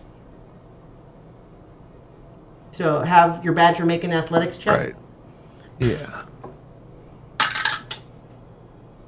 14. Yeah, it only got a 10, so it is currently, for the moment, grappled. Cool. I don't know what the... we'll say that's that's grappled. And then Zig will take his attacks against it. Okay. Well, so Cross. isn't that 2 attacks from... Do you get... No, that was... Right, Zag. Zag gets 2 attacks and... Okay, well, I'll take your word for it. Sure. I mean, so Zag has multi-attack. Okay. So when he takes the attack action, it's multi-attack. Oh, so right. I guess so when he did the first bite, I don't know if he Yeah, couldn't have I think a grapple does take like a would have been whole a action whole attack. action Yeah. on its own. Yeah. Gotcha. You know what? Multi-attack, How about that's this? what I will allow the grapple is successful, but you don't get your additional attack Sure. if you want, or we could swap it. Yeah. No, that's cool. All right. That is Zig and Zag's turn. Nurpe. The pile of dust does not make a death saving throw.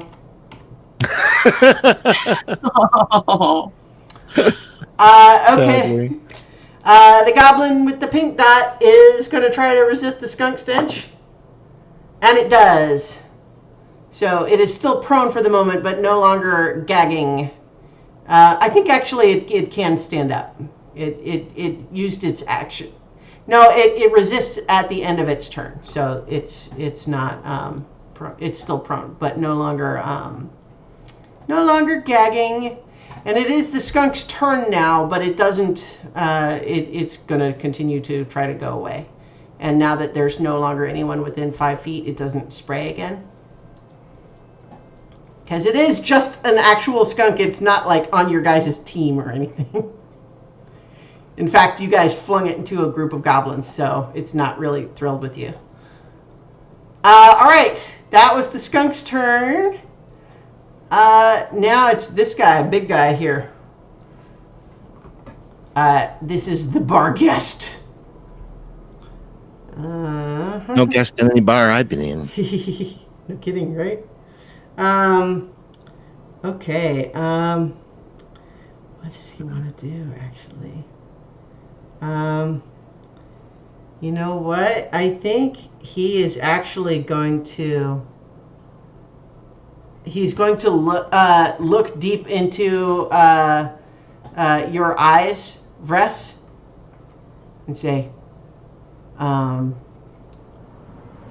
why don't you just sit down and think about what you've done? And I need you to make a wisdom saving throw. Beacon of Hope, I think, gives advantage on that. Yeah, I was just gonna. Oh, it gives it on wisdom saving throws? I thought she said death saving throws. Those two. Also, wisdom saving throws. Oh, okay. Wisdom saving and death save. Okay, well, I guess you get advantage then. Absolutely. This time.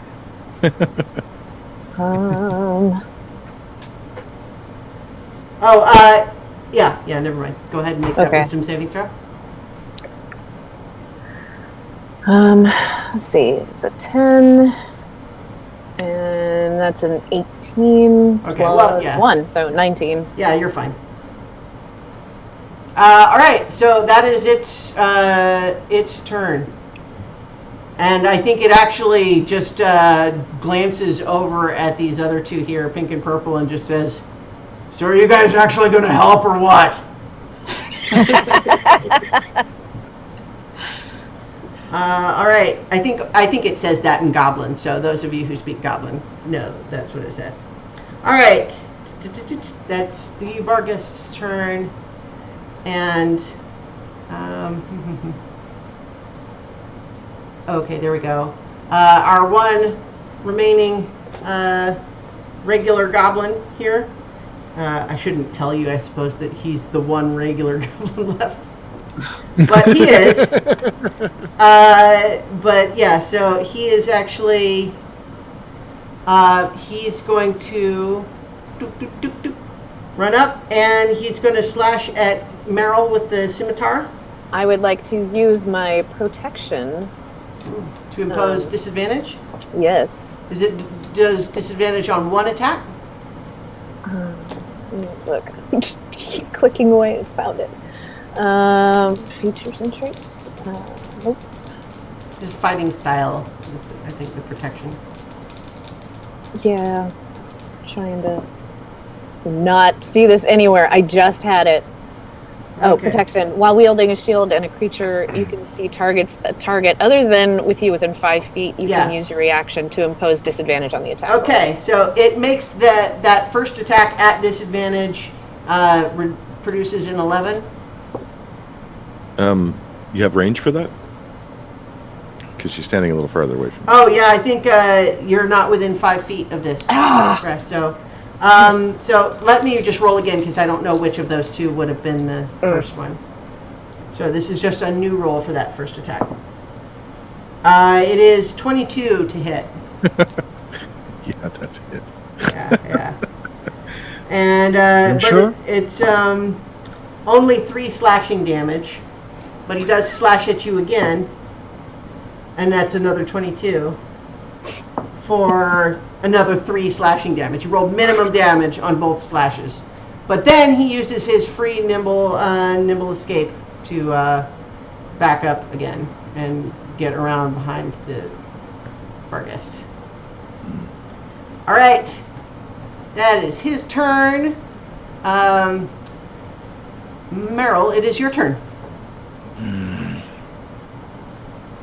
We were told to keep this quiet, weren't we? Mm-hmm. There's already been a fair amount of noise on the roof here, but I can make a lot more. yeah.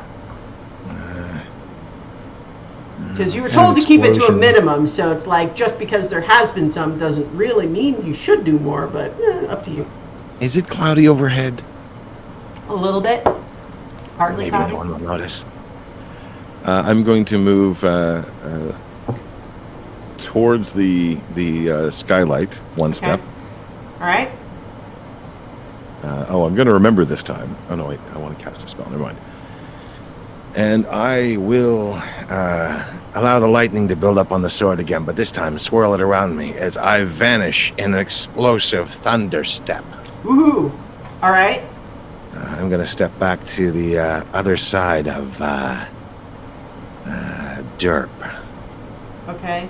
And So where I it's leave, 5, each 10, creature within 10 feet makes a Constitution saving like throw. that? Yeah. Okay, so that would be, you were right here, so this guy, not him, both of these guys. Yep. Yeah, all right. Constitution saving throw? Yeah. Versus 13. All right. That is a fail for purple. It's a fail for pink. And for the Barghest, all 3 failed. So what does it do? Woohoo! Okay. Well, first of all, the clap of thunder can be heard up to 300 feet away. So there's an enormous boom before I leave. Yeah. That is 10 points of thunder damage to each of them. Okay. If they failed. It's only half if they succeeded. All right, so the Barghest takes that thunder damage, but... Oh, wait, no. Resistant to lightning, but not to thunder, oddly enough. Takes that full thunder damage. The guy in purple here also takes that thunder damage. Does not look happy about it at all. Then the one in pink is sort of blown back, and like the shockwave sort of ruffles his outfit and everything, but he looks once again sort of glistens with a little bit of magical glitter and just laughs.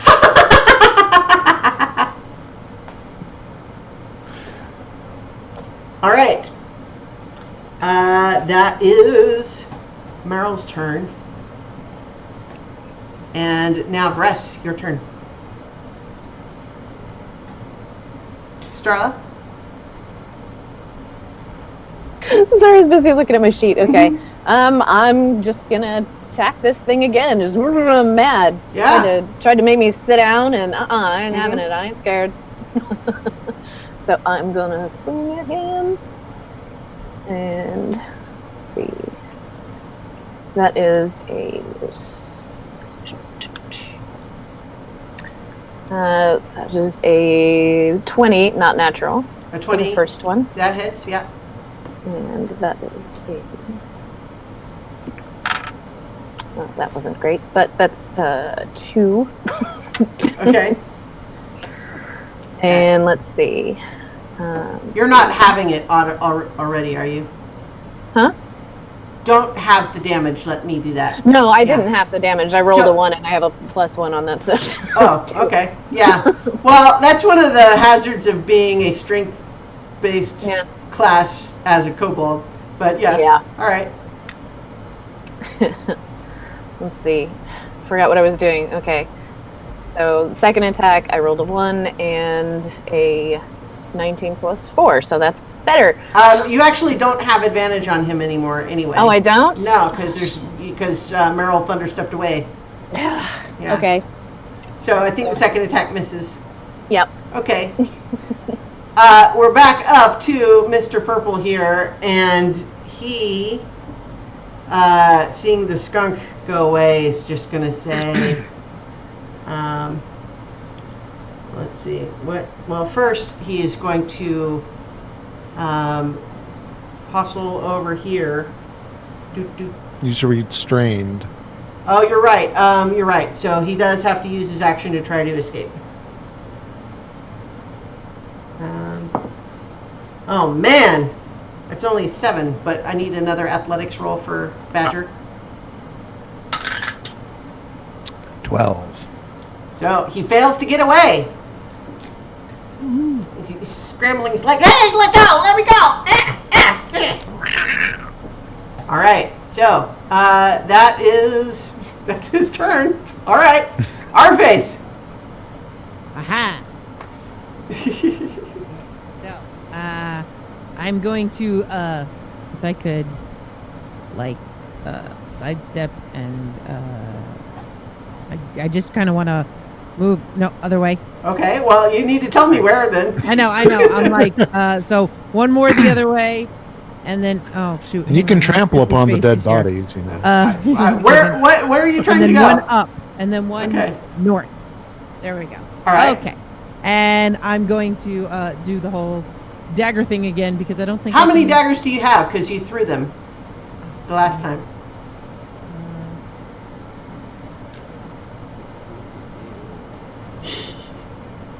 I guess they're just gone then. Well, they're over there where you threw them You the have to last pick 'em time. up, yeah. Yeah. Yeah, I'll have to pick them up. I'll pick up my short bow instead. Then. All right. All right. And that is probably not. Well, I don't know. So 16. 16. The big guy here. Yeah. Misses. That's what I thought. Yeah. Oh well. That's Okay. Derp, your turn. So Derp is going to cast Prayer of Healing for. Prayer of Healing is. I think that one takes 10 minutes, doesn't it? Oh shit, that's right. Mm-hmm. Shit, that's right. So I'm going to reach a hand out and put it on Meryl's shoulder, and I'm going to cast Cure Wounds instead for 10 points. Wait. Yeah, 10 points. All right. Very nice. All right, Zig and Zag. Zag's got this one goblin pinned, but there's something obviously strange about this goblin. Yeah. Zig is going to move 10 feet below our face. Okay. So space between us, like below, yeah. Like that. Yeah, perfect.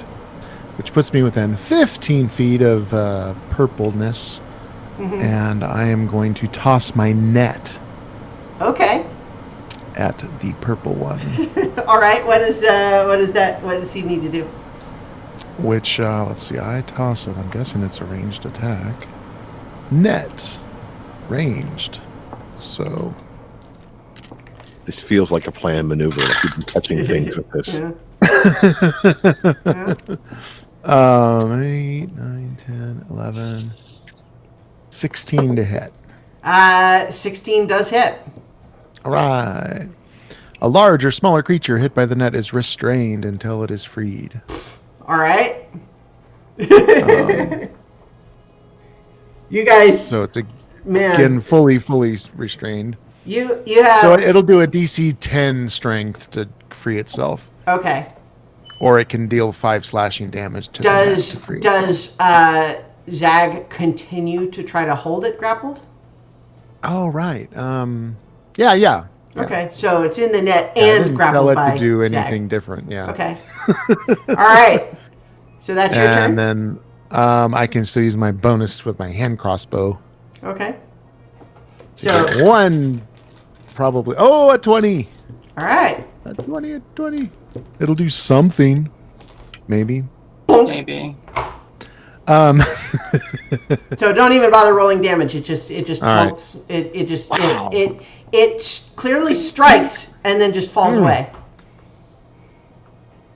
I cannot damage it. Mm-hmm.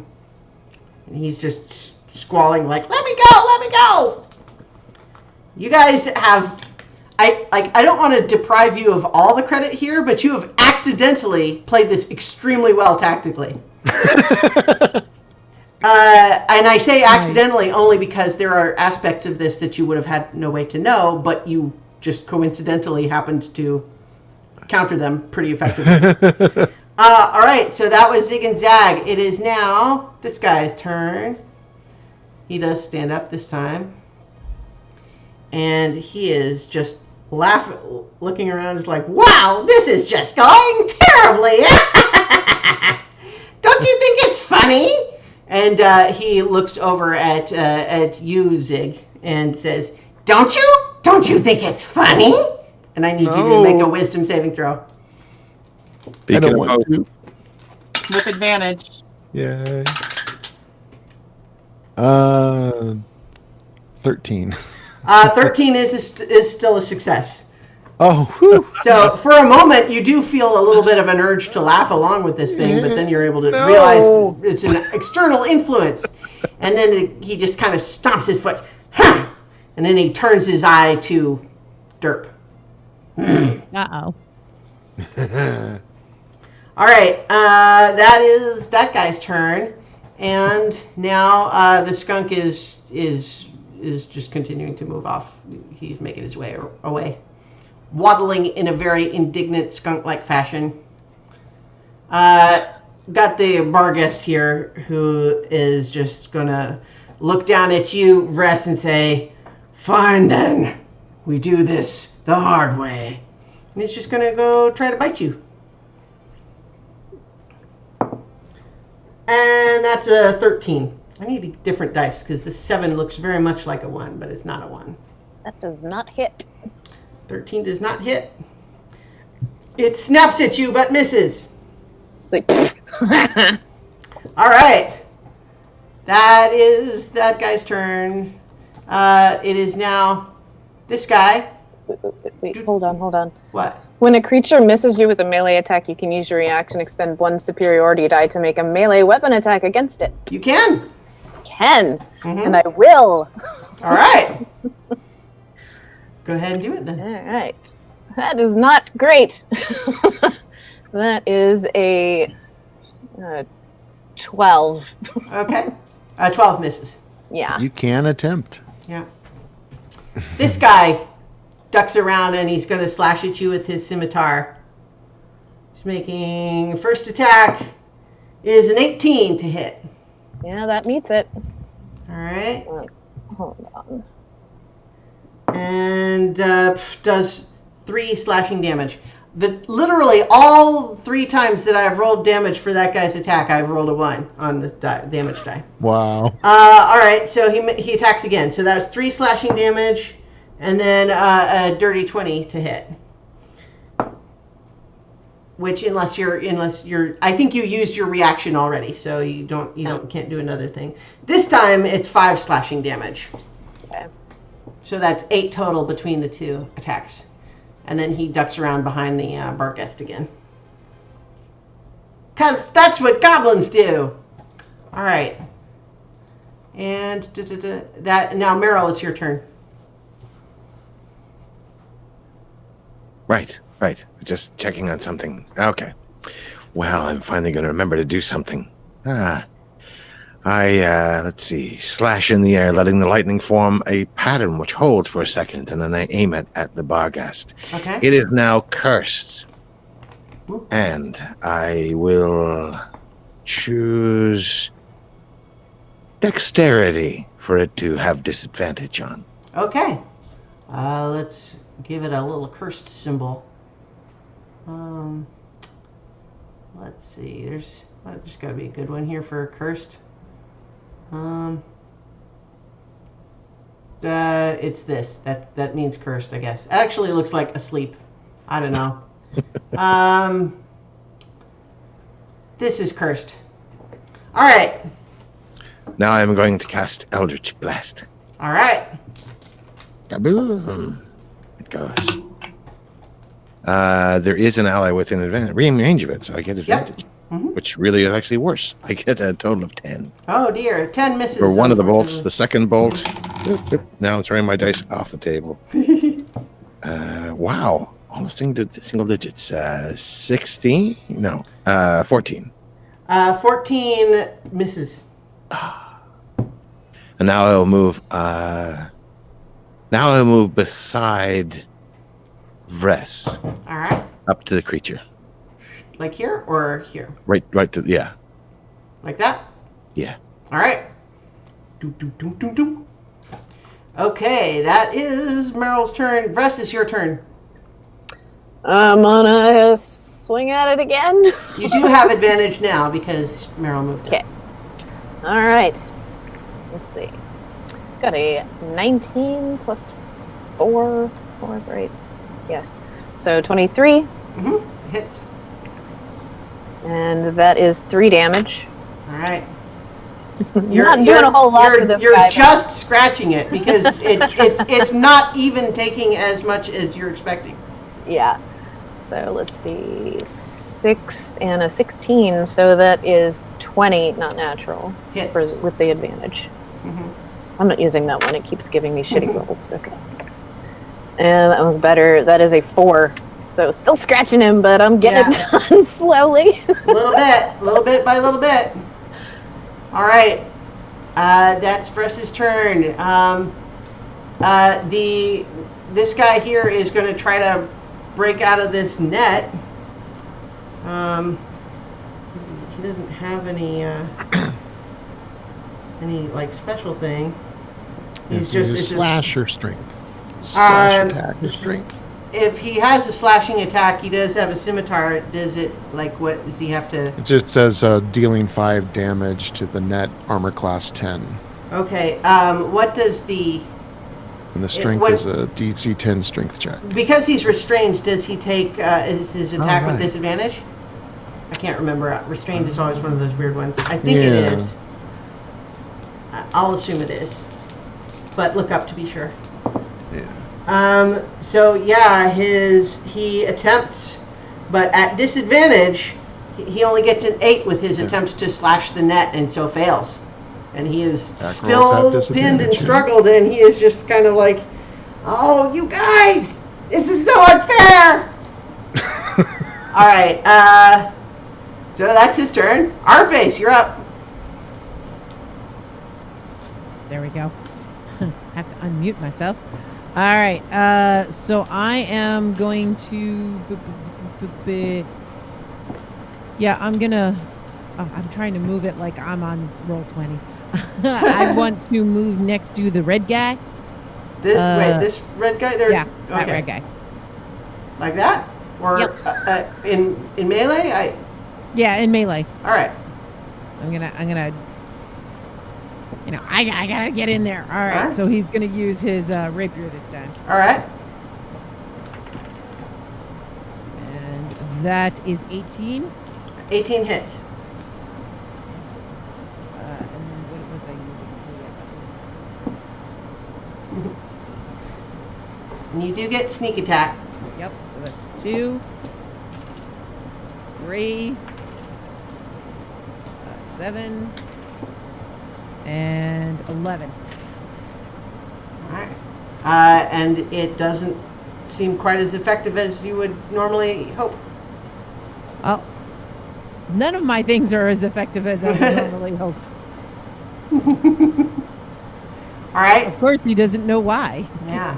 So, all right. That's your turn. Derp. So, what is the symbol that's on my token? That's your beacon of hope that you're maintaining okay. as concentration. Okay, cool. So I'm gonna move over closer to Vress, and I'm gonna cast Cure Wounds on myself to heal to the left of Vress. Sorry. Okay. Yeah. And I'm gonna cast Cure Wounds on myself. All right. And that's it. Okay. All right. That is Derp's turn. Zigzag. So, Zag's going to hold steady. Zig is going to actually take aim at the pink one Mm-hmm. and do a light crossbow attack against it. All right. Regular attack. 13, 14, 15. All right. 15 hits. Yep. Hits. Sweet. Make a perception check. Okay. 22. You see that the goblin being hit by this crossbow bolt sort of suddenly glimmers with sort of this sparkly energy, and it just seems to just whoop, just booms off the crossbow bolt, and it laughs again. As a bonus action, you cast the spell Ensnaring Strike. Okay. Well, actually, I'm sorry.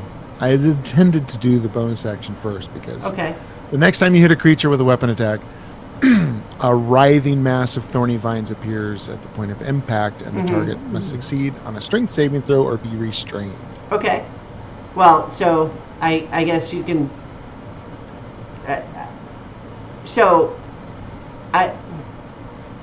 Can you still do that spell? If you're making a bonus action attack, does Ensnaring Strike as a bonus action spell? No, sorry. It's a regular bow attack. I get 2 attacks. Okay. But okay. All right. The initial question was I had intended to do the bonus before I did the first shot. Okay. The whole point of this was but to isn't your second cross? Okay. Well, all right. Just roll the attack. So everyone's doing new stuff, so we don't know it all perfectly. Yeah, it's fine. Just go ahead. And so roll his it. normal, he gets 2 crossbow attacks. He gets 2 attacks because of his crossbow expert. He ignores the loading of the crossbows. He's able to instantly load. So he can but do I 2 think attacks. your second attack is still a bonus action. Am I wrong? No. I get 2 attacks per round. Okay. Okay, just roll it. Yeah. Roll the thing. Yeah. 18. Okay, 18 hits. And the damage does nothing. Wait, no, roll it this time. Oh. This is the light one, so it's a D8. 10 points. So the first bolt strikes him. This pink glittery energy, boing, just laughs, and he goes, and then the second one, poof, he falls over dead. What? Whoa! He can only do that once per round. What? Yeah. All right. Wow. Cool. All right. That was Zugenzag's turn. That guy doesn't have a turn anymore. The skunk is continuing to wander away. The Barghest's turn, and it's looking around at its various dead companions, and it snarls in frustration, and it's gonna. You know what? I think it's actually going to shift around like this. Pootum, pootum, pootum. You can get a melee opportunity attack, Meryl, if you can do that. Yes. I don't think. Yeah, the Barghest doesn't have the nimble escape thing. Dirty 20. That hits. Okay. There's an extra flash of darkness as the necromantic damage also takes in account. And then I roll about as low as I can. So that's 6 points of slashing, magic slashing, and 1 point of necrotic. Okay. All right. Since I was in melee range, do I not also get one? Well, because it moved back in, it's shifting around to get where you're still in melee range. So okay. it didn't. I'm saying it's kind of shoving through, so it didn't actually leave your melee range. It's not escaping from you. You're still right there. So, but it's actually going to try to claw at Derp. And I'd like to use my protection to give it disadvantage. And it's a good thing you did, because I just rolled a natural 20. You can use it this time. Yeah. Yeah, you can, and it's a good thing you did, because that would have been a crit. But it is. Uh-oh. I just rolled a second natural 20.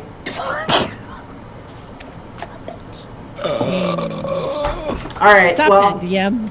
But with Beacon of Hope, do you still have anything? Like, does that give you advantage or anything on that?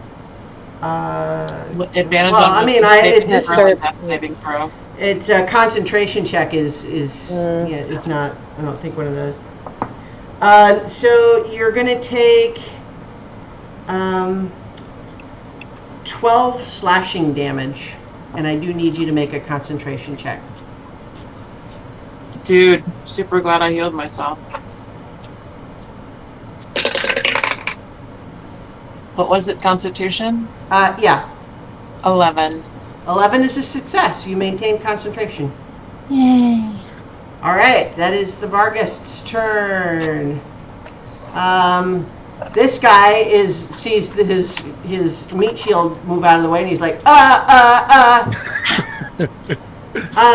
he is actually going to, I think, run up here. Going to stab at you, Arface. Yep. With his scimitar. And? Okay, so first attack, yeah, those both miss. And it's an 8 and a 9 for his 2 attacks. He was so excited he could attack, and then Yeah, but then he ducks around behind here. Do I get an attack of opportunity? No, because he's Nope. a goblin. Nimble escape. Yep. Yep. So he, that's what he does, and now Meryl, it's your turn. He's running away from me. That's no fun. Mm-hmm. I'm going to move around to the other side of Derp and get in its face again. Snicker snack goes the scimitar. Although the rolls are sucking. 16. All right, 16 does not hit. All right, attack again. Ooh, that's double 12s, making 19. 19 hits. And once again, there's a little necromantic flash. Oh, that's better. 9 points of magic slashing, 1 point of necrotic. All right, it is looking pretty hurt now.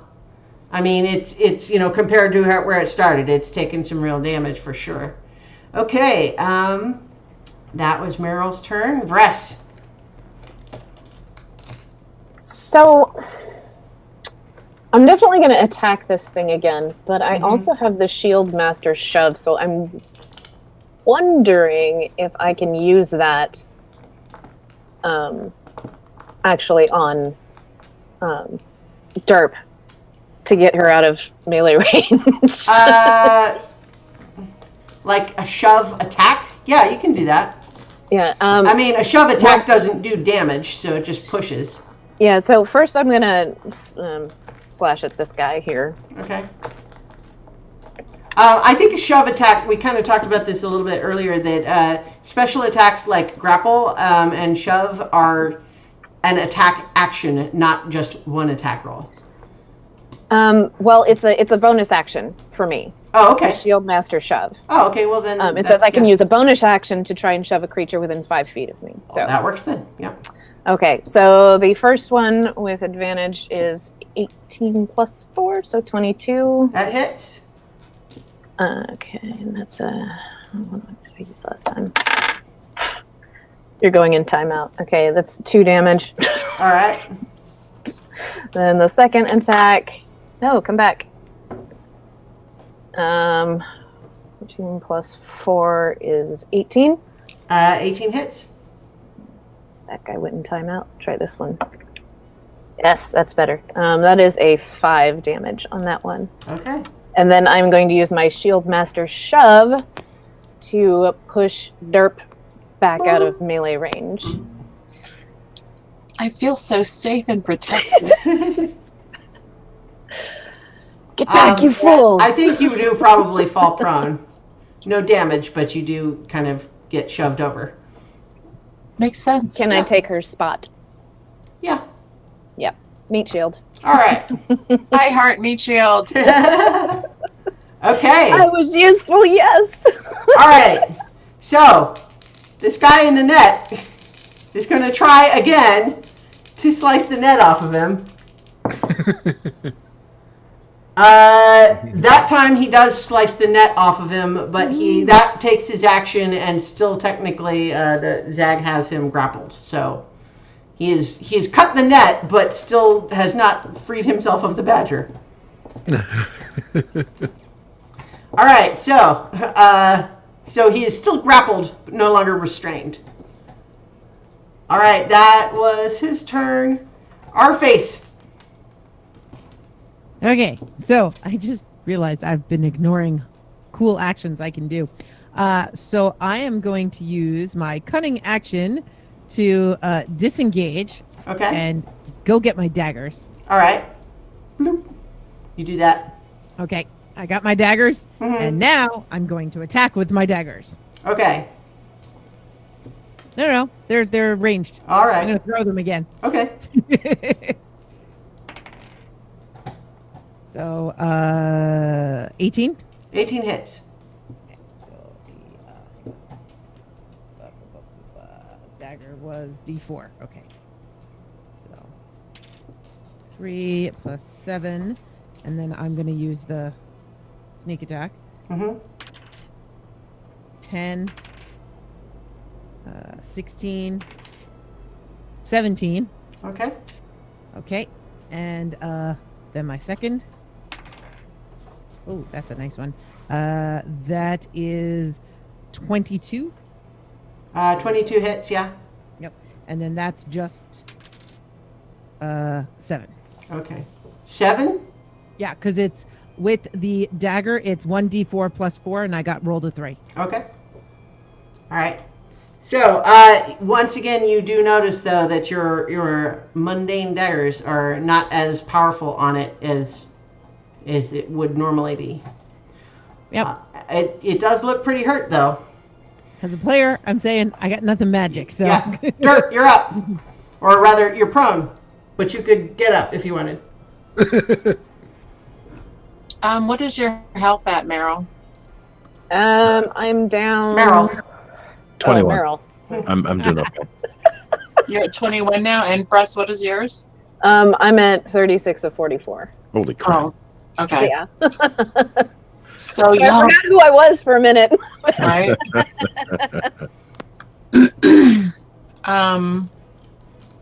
Well, I think I'm going to go ahead and heal myself again, since this thing is looking at me with the stink eye. Mm-hmm. So, It realizes you're the one that's doing a concentration spell that's making it harder for its allies. yeah. So that's what I'm doing. All right. So you do that. And Zigzag, your turn. Okay, Zag is doing just wonderful where he's at. Mm-hmm. Maintaining the So- grapple. Right. So I will cast the Ensnaring Strike bonus action again and Okay. take a shot at purple All right. nurple. 21 to hit. That hits. Which was the light crossbow, 1d8 plus 3. 5 points of piercing. Nope. Nope. And the ensnaring strike. So, since it had hit it, so the thorny vines appear at the point of the impact. Mm-hmm. Must succeed on strength saving throw or be restrained by the magical vines. All right. DC 13. Strength, man. Okay. Nope, that's only a 10. So it Well, had just restrained, cut the itself target out of the takes- net, and now the vines grow up around it. It's like, what?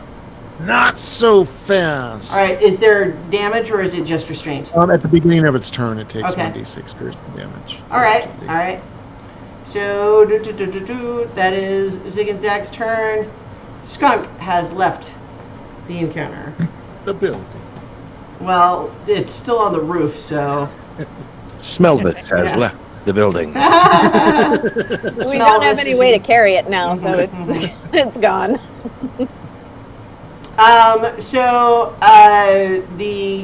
The Barghest is kind of looking around at its current situation, and it just kind of says, "Nah, I'm out," and it it is gonna just run away. So that's gonna be, I guess, 3 opportunity attacks from Yep. Meryl, Yeah. Arface, and Vress. 17? 17 hits. 21. All right, hits. 14. Ooh, Miss. 8. 4. All right. So that's. All right, you both hit it and strike it, but it's not enough to take it down. As it boom, boom, boom, and goes 60 feet away. And in fact, actually, it's using its action to dash. So I think long before you guys could catch up with it, you see it just boom, boom, boom, and then just dive over the edge of the roof. But it's cursed for dexterity at the moment. Well, dexterity saving throws. Dexterity ability checks, like acrobatics or athletics, to not fall on a fall. You're hoping Well, that the ball wait. doesn't So run away? is hex checks not just saving throws? Yeah, it's ability checks, actually, Oh. not saving throws. Okay. Well, how about this then? I will have it actually roll. I mean, it's pretty good at this, but oh man, with disadvantage, one of those was a natural 1. Splat. Rolling fall damage for it, but I mean, it's resistant to non-magical damage. So, Oh, man. okay, you hear it go "Ah!" when it hits the ground, but then you do hear "Ba-dum, ba-dum." At least he had a bad time of it. Yeah. Yay, we scared him away. Mhm. He deserves to die. Yeah. So this goblin is kind of looking at you guys and going, "Ha! Just kidding!" And he's just going to take off running and try to do the same thing. Boop, boop, boop, boop, boop. But he's dashing, and I think he can also get to the edge of the roof in 60 feet. So he's going to jump over to. Fair's fair. Did roll pretty low on that. He's not hexed, but okay. I think you hear him dive, and then you also hear, "Whoa!" Boom. And then nothing. All right, so Fitting. yeah. Okay, so Meryl, it is your turn. This guy's gone. How far is the edge of the roof? I'd say 40 feet, maybe. There's still the guy in purple, right? And Yeah. how high up is the building approximately? It's like a 35-foot drop to the ground. Okay. I'll start walking in that direction and see the one that's still held. Mm-hmm. Casually fire off an eldritch blast in its direction. Okay. I'm going to go to the edge of the roof where the thing jumped off, though. Okay, my map doesn't go that far. Okay. Well, All right, so you aren't going to get there on this turn anyway. no, I know. Yeah. That's why it's roll your because Eldritch Blast. It's restrained, so it's at advantage. That is 21 All right, for the first one that hits. for 5 points of force damage. All right. Ow! What the? Ugh. And 21 on the second one, actually, All right, that hits too. for 9 points of force damage. Kill it. What the? Thank you. But it's kind of as he's casually walking to the edge because he still wants Yeah. to fire an eldritch I blast. hope you guys weren't hoping to question them.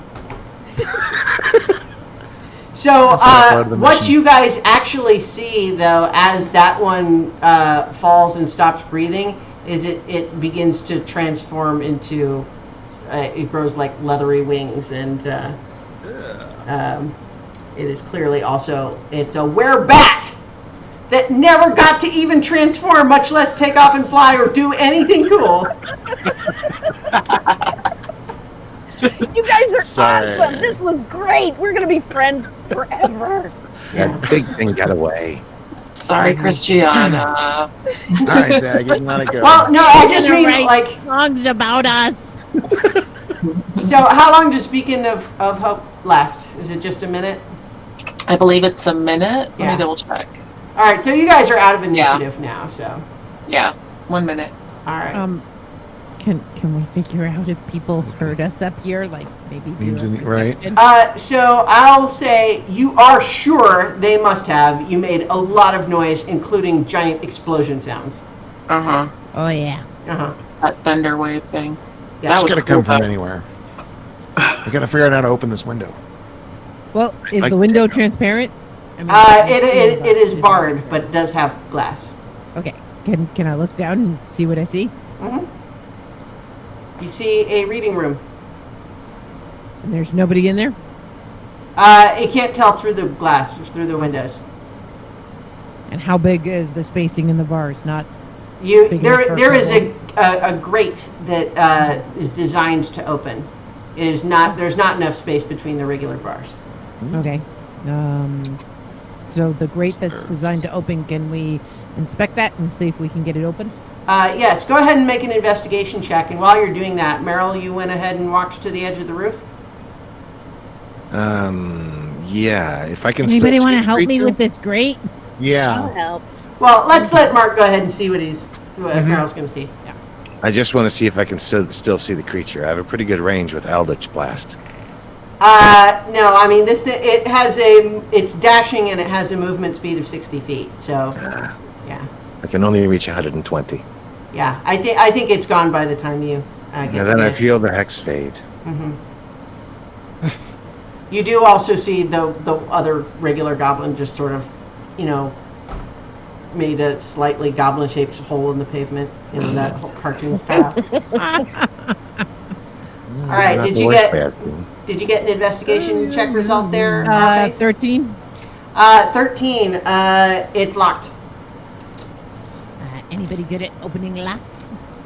Can I hit it with my sword? These are- You think you probably could hit it with your sword. I'm going to try and hit it with my sword. All right, make an attack roll.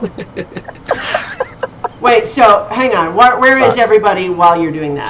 Somebody would have. I'll say to, that like, right there where our roll. face is where the gate is. So, All right, I'm going over there. Say, everybody back up. all right. Alright. Is everyone back up? Oh yeah. Oh, by the sorry, way, yeah. the leadership hat is now just sitting where Nerbe was. Not touching it. Mhm. Nope. All right. All right. So, tell me, everyone, where you're wanting to be while Vress prepares to hit this grate with her sword. I'll take another 2 scores back. All right. I'll have Zag come back to me. All right. I'm going to sit down and relax. Okay. I'm tired. Alright. They're gonna pick up the hat, put it on the badger, and then stand behind it. Okay. All right. The badger is now wearing this, Slivek. pointy, triangular, blue felt hat with a big yellow L on the forehead. Mm-hmm. So, go ahead and make an attack roll with your sword, Vress. I rolled a Seriously, natural 20. nobody can pick. Oh, Lars? really? Okay. I did. I rolled a natural 20. Go ahead and roll damage. Well, that's not a whole lot. Nerpay might have been able to pick locks. Well, they might get a chance. And that's only a 3. Okay. Ting. Shit. Yeah. So I think that you hit the lock. And Wait, if I got a 20, is that your crit? You should have doubled the dice. Yeah, if you got Yeah. rolled a natural 20, it's a crit. So double the dice. Okay. Go back.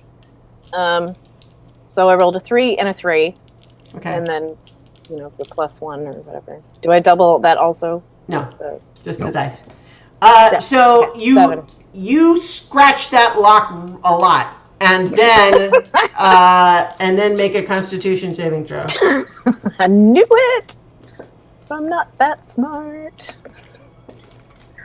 Constitution. That is a +5, so I got a 24. All right. So as you strike the lock and scratch it up real good, it explodes in your face, and you are not knocked back, but you do take 9 thunder damage as the rest of you watch yet another loud explosion sound go. Well, with Shield Master Evasion, I can use my reaction to take no damage. All right.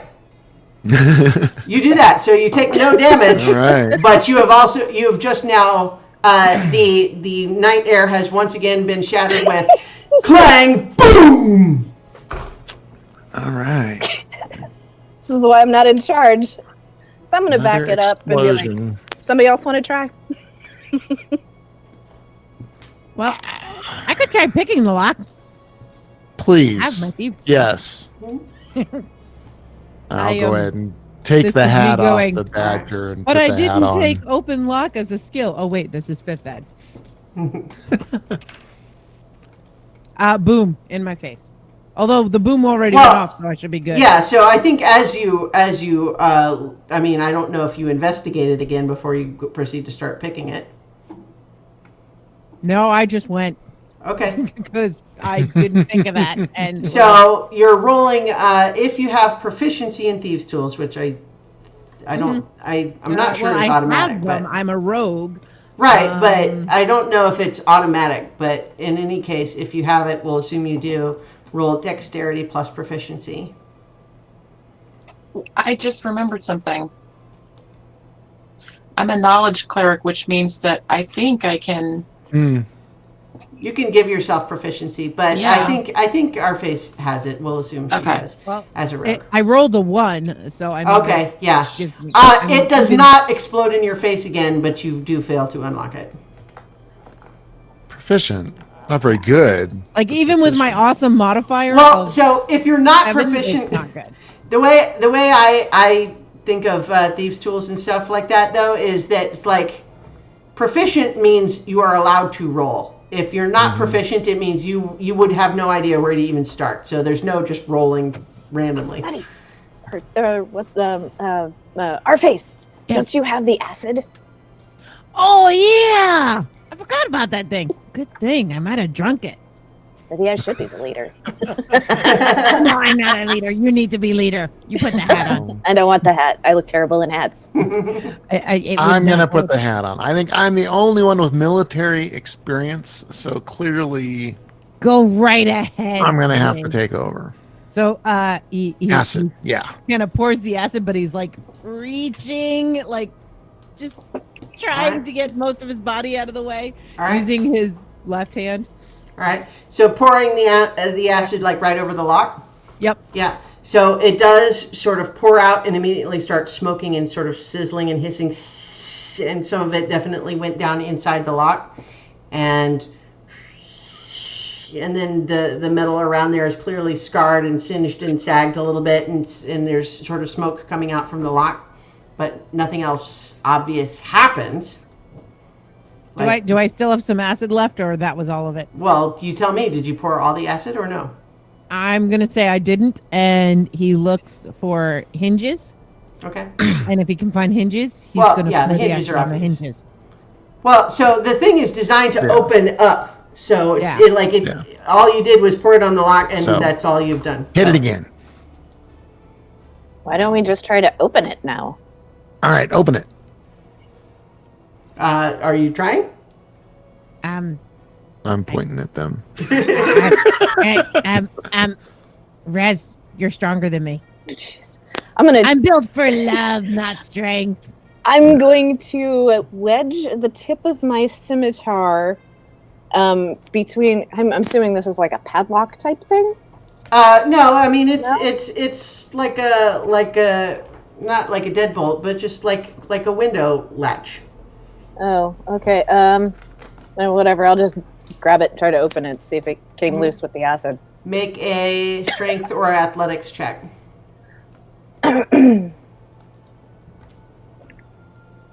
Do I have advantage on that or no? Because that was great. Well, I mean, if you're doing it by yeah. yourself, you do not have advantage. Okay, then yeah, that was only a 6. It's really heavy. Damn it! Shouldn't we just break the glass at this point? There's bars. We can't get. Bars, yeah. What else do we have? What other stuff do we have?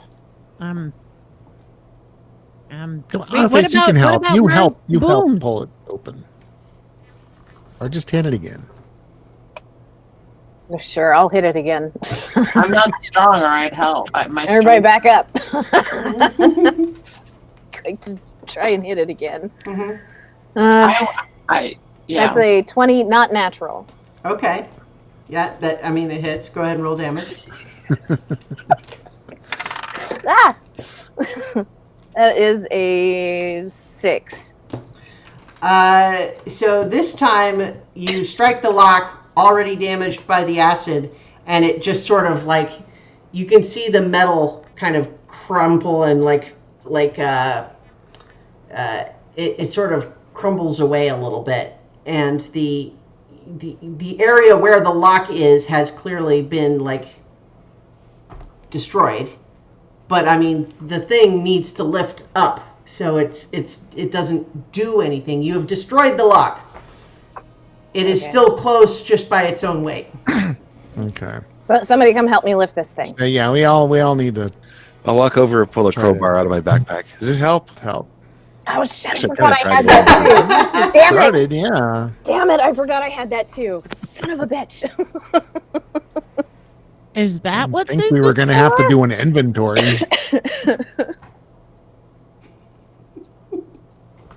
All right, are you Alright. using the crowbar? You two do that. On it. All right, And the Okay. crowbar to rest. so go ahead and make an athletics check with advantage. Okay.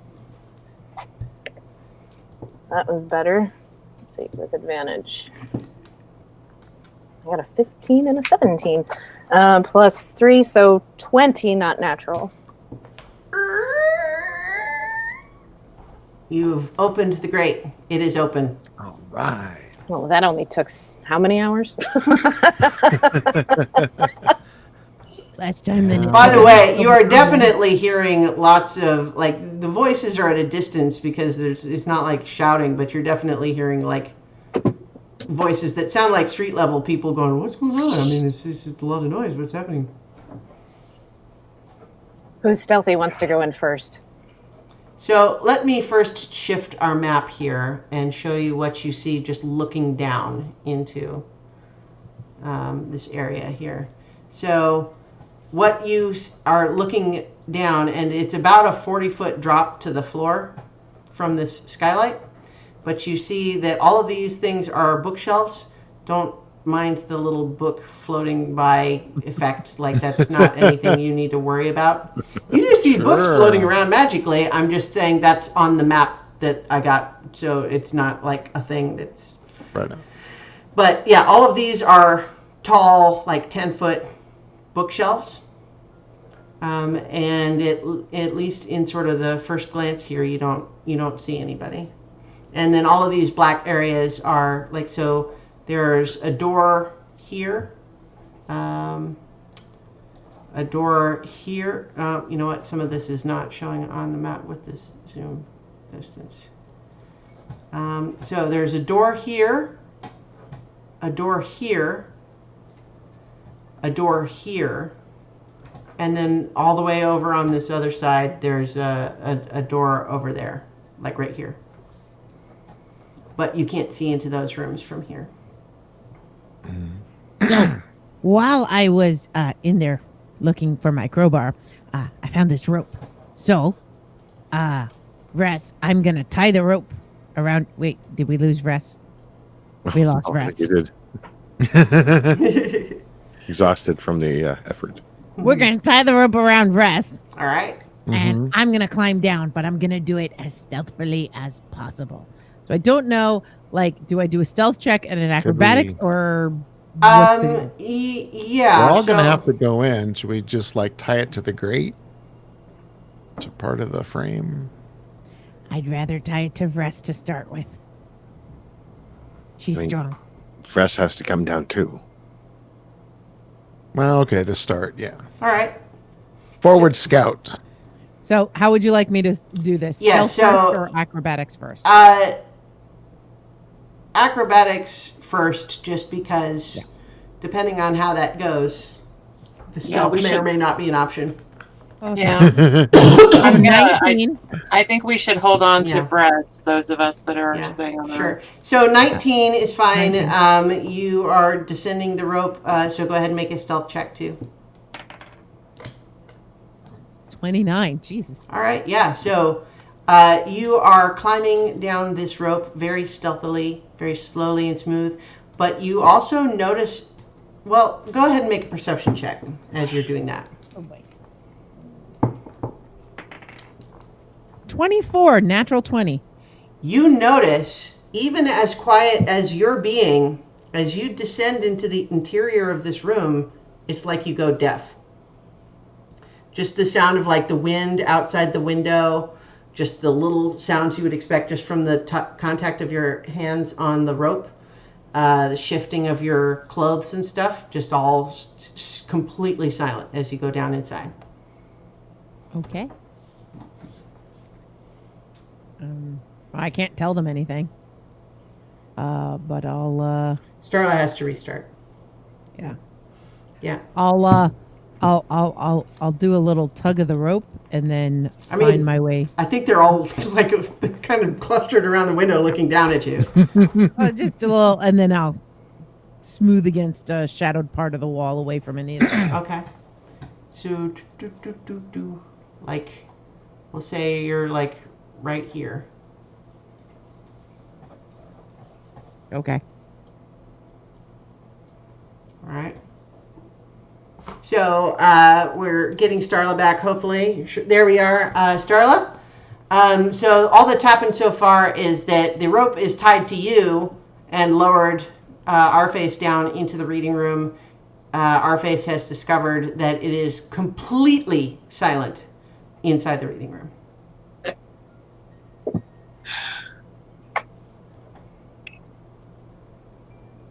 Okay. You guys have to tell me what to do. All right, so yeah, we'll go ahead and tie the rope to the frame. And all right. Oh no. Send the next person down. Who's next? Go ahead and make an intelligence check for the knot. The knot's not that intelligent. Well, we'll see, won't we? It's just a dumb knot. 2. All right, it's a good knot. You tied it good. So Vress, go ahead and hold on. Well, why would you need to keep holding on? I mean, you tied That's the knot true, really it's a good. good knot. Yeah. Mhm. And who's next? I'll go next. All right. Go ahead and make an acrobatics check. Acrobatics. 13. You easily make it halfway down the rope before the knot comes undone, and you're gonna fall 20 feet and take 8 bludgeoning damage as you tumble to the floor, making what would be a very loud clattering sound, except that, as you discover, there is no sound of any kind in this room. Thump, thump, thump. The rope falls down on top of you.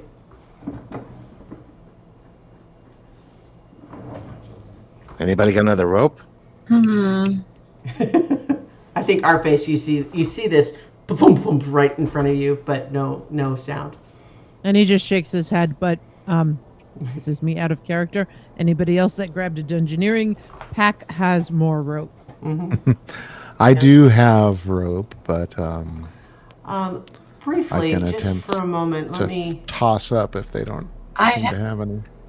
I have. Here's the thing, Zig. Before we resolve that, Yes. I think that you didn't realize at first because there was no sound, but as you sort of collect yourself looking around, you realize, oh, your pot of rot grubs shattered in the fall, and they're all over you right now. Yeah. So, hang on. Let's see. Rot grubs. All right. Yeah. So you've definitely got a swarm of rot grubs all over you, and 2 more like to your side. I don't have a token for them, but so no bites so far, but they're all over you. So you're dealing with that while everyone else is figuring out if they have another rope. I have rope. All right. I lost. I don't know what we're doing. Making Trying to it. catch up. You're being lowered into the reading room.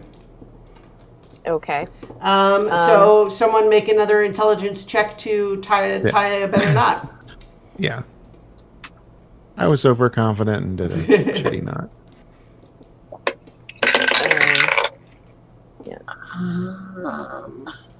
Smarter Master in the chat says, Zig better get rid of those rot grubs before the curse of the L gets you. You're going to L, my friend. You're going to L. He's zigged. So I rolled a- zag. I rolled a 17 on the knot. All right, yeah, you are pretty confident that you got a good knot there. Okay. I'll go down first. I tied the knot. I'll take the damage if it's not good. Okay. Plus library. All right. Zoop, zoop, zoop, zoop, zoop. You go ahead and make an acrobatics check. That's an 18. All right. Yeah, you get down, no problem. Are you just leaving the rot grubs where they are and trying to just get away from them, Zig? Yeah, exactly. I'm trying to brush Okay. them off of me and All right. I'm gonna try to. see how fast they move. Let's see if So I I'll look get up at Breast and do a thumbs up. You got this. Silent, of course. Do you have a plan for Zig? Look out. Not exactly. My first thought was I could attempt to catch him, but he's bigger than me, so I probably wouldn't go so well. Can they climb ropes? No. Can we tie him to a rope and lower him down? Who's still up top? I am. I am. Yeah. Okay. Let's make an attempt to lower the Bacter. All right, so I would say one of you roll athletics at advantage because you're both helping. Okay. do it. I've got a +3, so. So while not in Minus two. D&D, apparently, in real life, badgers can climb surprisingly well, which makes them pests for your garden. Well, probably not down a rope Why not? though. Ropes, yeah. Yeah. Okay. So I rolled a 2, but then I rolled an 18. So. Okay. Well, with advantage 21. though, that's 18. Yeah. Yeah. So let's see. Trying to get a good. Yeah, that's looks like a pretty good swarm of rot grubs token. There's definitely three swarms worth. If the badger comes down, can he eat the grubs? I think Zig would know not to let him. Yeah. They're not good. Not a rot group. Yeah. I think we leave through the front door. 'Cause I don't think I can help heave him back up through the window. All right. So, Bress and Meryl are still up top. Yep. Coming down, I guess. All right. Make an acrobatics check, or athletics is okay too. Athletics will be better. Let's say 18. Okay. 18, no problem. Geronimo. No. 21. All right, no problem. You guys have made it all down. The rope is still hanging. Cool. There are rot grubs all over the floor. I'm going to look at Derp and say, "Where's the book?" But I'm assuming that we can actually hear that. You now have all realized that it would seem to each of you as though you have gone completely deaf down here in the room. There's no sound at all. So do we see any signage or anything like that would point us towards, because the book was green and it had a tree on it? Yeah. So everyone can make a perception check. Derp can make an intelligence check to try to see if there is, if you can understand like anything about the cataloging system that might give you some clue as to where to look. 21. For me. 20 for me. 15. Okay. So you are very confident that the book is not in any of these shelves right near you. Okay. What was your intelligence check, Derp? 20. Okay. You do start to put together how the organizing system works here, so you feel like if you knew the title, you could know where it's supposed to be. But right now, you feel like you need a little bit more information as to what it might be about. Yeah. Because you don't have the title, you know what it would look like visually. Yeah. But if you knew the subject matter, you might be able to make a guess where it would belong. Right. I'll briefly show the plan again.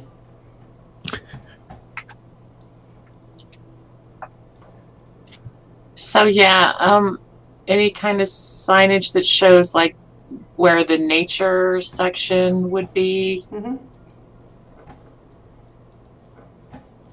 Yeah, you definitely see that the nature books would be expected to be on the far, the eastern shelves over here. Okay. So I explained that because it had a tree, maybe we should check the nature section and see if we can spot it there. Keep an eye out for anything that might look like it's a special case or a safe system or anything like that. And hearing none of that, I'm just going to look for green books. Yeah, you're not able to explain any of that because no one can hear you. Oh, right. I thought you guys were saying I was muted, so I started fucking with my mic. No. Yeah, oh my God, we got the silence spell. We're all muted. So yeah, you guys see Derp just kind of obviously going on at some length. And then I'm just like, pointing at our ears, and Yeah. so I'll I just do like yeah. But you can just head over there if you want. Yeah, I'm just I'll gonna point like at everybody, point at my eyes, and point at everybody, All right. and point at her.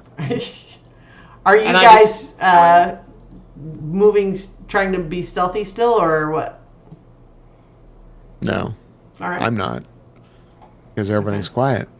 What's the point? So over in what you know to be the nature section, you can start looking. Go ahead and make a perception check. But everyone else, where are you doing? What are you doing? Yeah, I want to follow her. I'm following the book lady. Okay. 20. I'm All right. sneaking behind the book lady, staying close to the wall. All right. Because while they may not be trying to be stealthy, I am. Okay. My head's on a swivel for anything that looks Sure. either green or dead-like. Ah, you're the So- lookout man. Derp, you find in a section that seems likely. You know how some books have like a sleeve that they fit in? You find an empty sleeve that is green and has that symbol on it. Okay. So I take it out and I show it to everybody. I shrug. Maybe we should. I don't know. I don't know military signals. I think you can clearly just kind of point to it and then show like it's empty. Yeah. So I'm going to shove my hand into the empty space where the sleeve was. Just like reach far back, see if there's anything. All right. Make a dexterity saving throw. No, I'm kidding. Nothing happens. It's empty. There's a little bit of dust inside.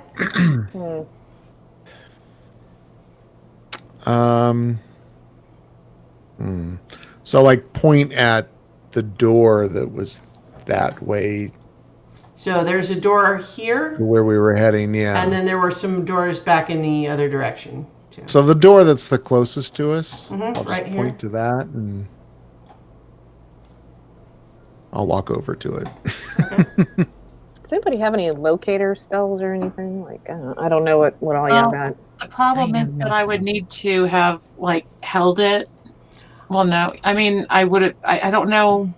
I don't have one, but I think for the locate object, you have to know what it is to be able to find well, it, right? but I mean, you have an approximate description, and you know it's a book. The And you bigger, have the sleeve. the bigger problem right now is if it requires a vocal component for your spell. Yeah, I don't have a spell for it anyway. So. and it does. That spell does. Yeah. So you right now, if I think if you had that spell, I would allow it to work, but you know it wouldn't. If you don't have it, then it's moot for that reason, and it's also moot because right now you would not be able to do the vocal component. So we're seeing nothing but shelves in here, right? They're all full of books, Yeah. but you've not encountered any people. But then again, it is also in the middle of the night. The size of the book sleeve that was pulled out, Mm-hmm. is that about the same size as all the rest of the books? The books are a variety of different sizes. It's one of the bigger ones, but not so big that it would be hard to carry. Okay. Imagine not one of those great like 3-foot thick dictionaries, but like a solid, dictionary, like it's maybe like a foot tall, Okay. All I'll occupy myself just 3 looking on inches the thick. shelves for a book about that size. right. Go ahead and make an investigation check or a perception check. 14. Okay.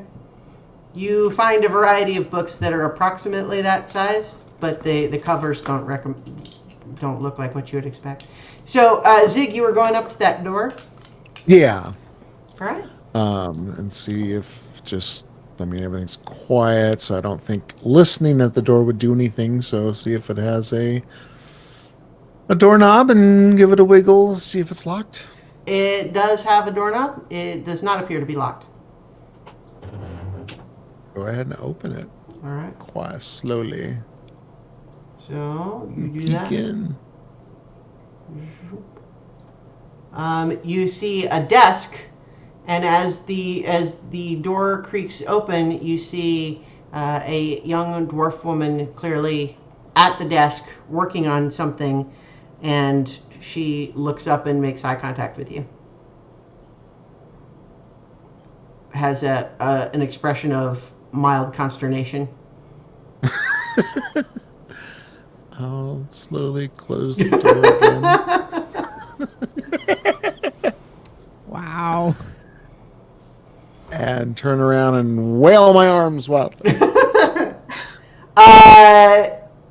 Are any of you paying any attention to what what Zig was doing? Well, I was just kind of looking around, so like not at anything in particular, so it's very possible I could have seen him if there is a roll you want me to make. I think unless you approach someone directly, they might not have been looking right at you, Zig, so...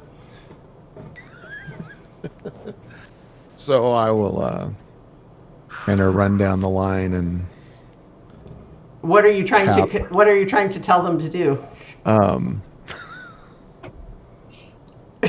to think of... Kiss your ass goodbye.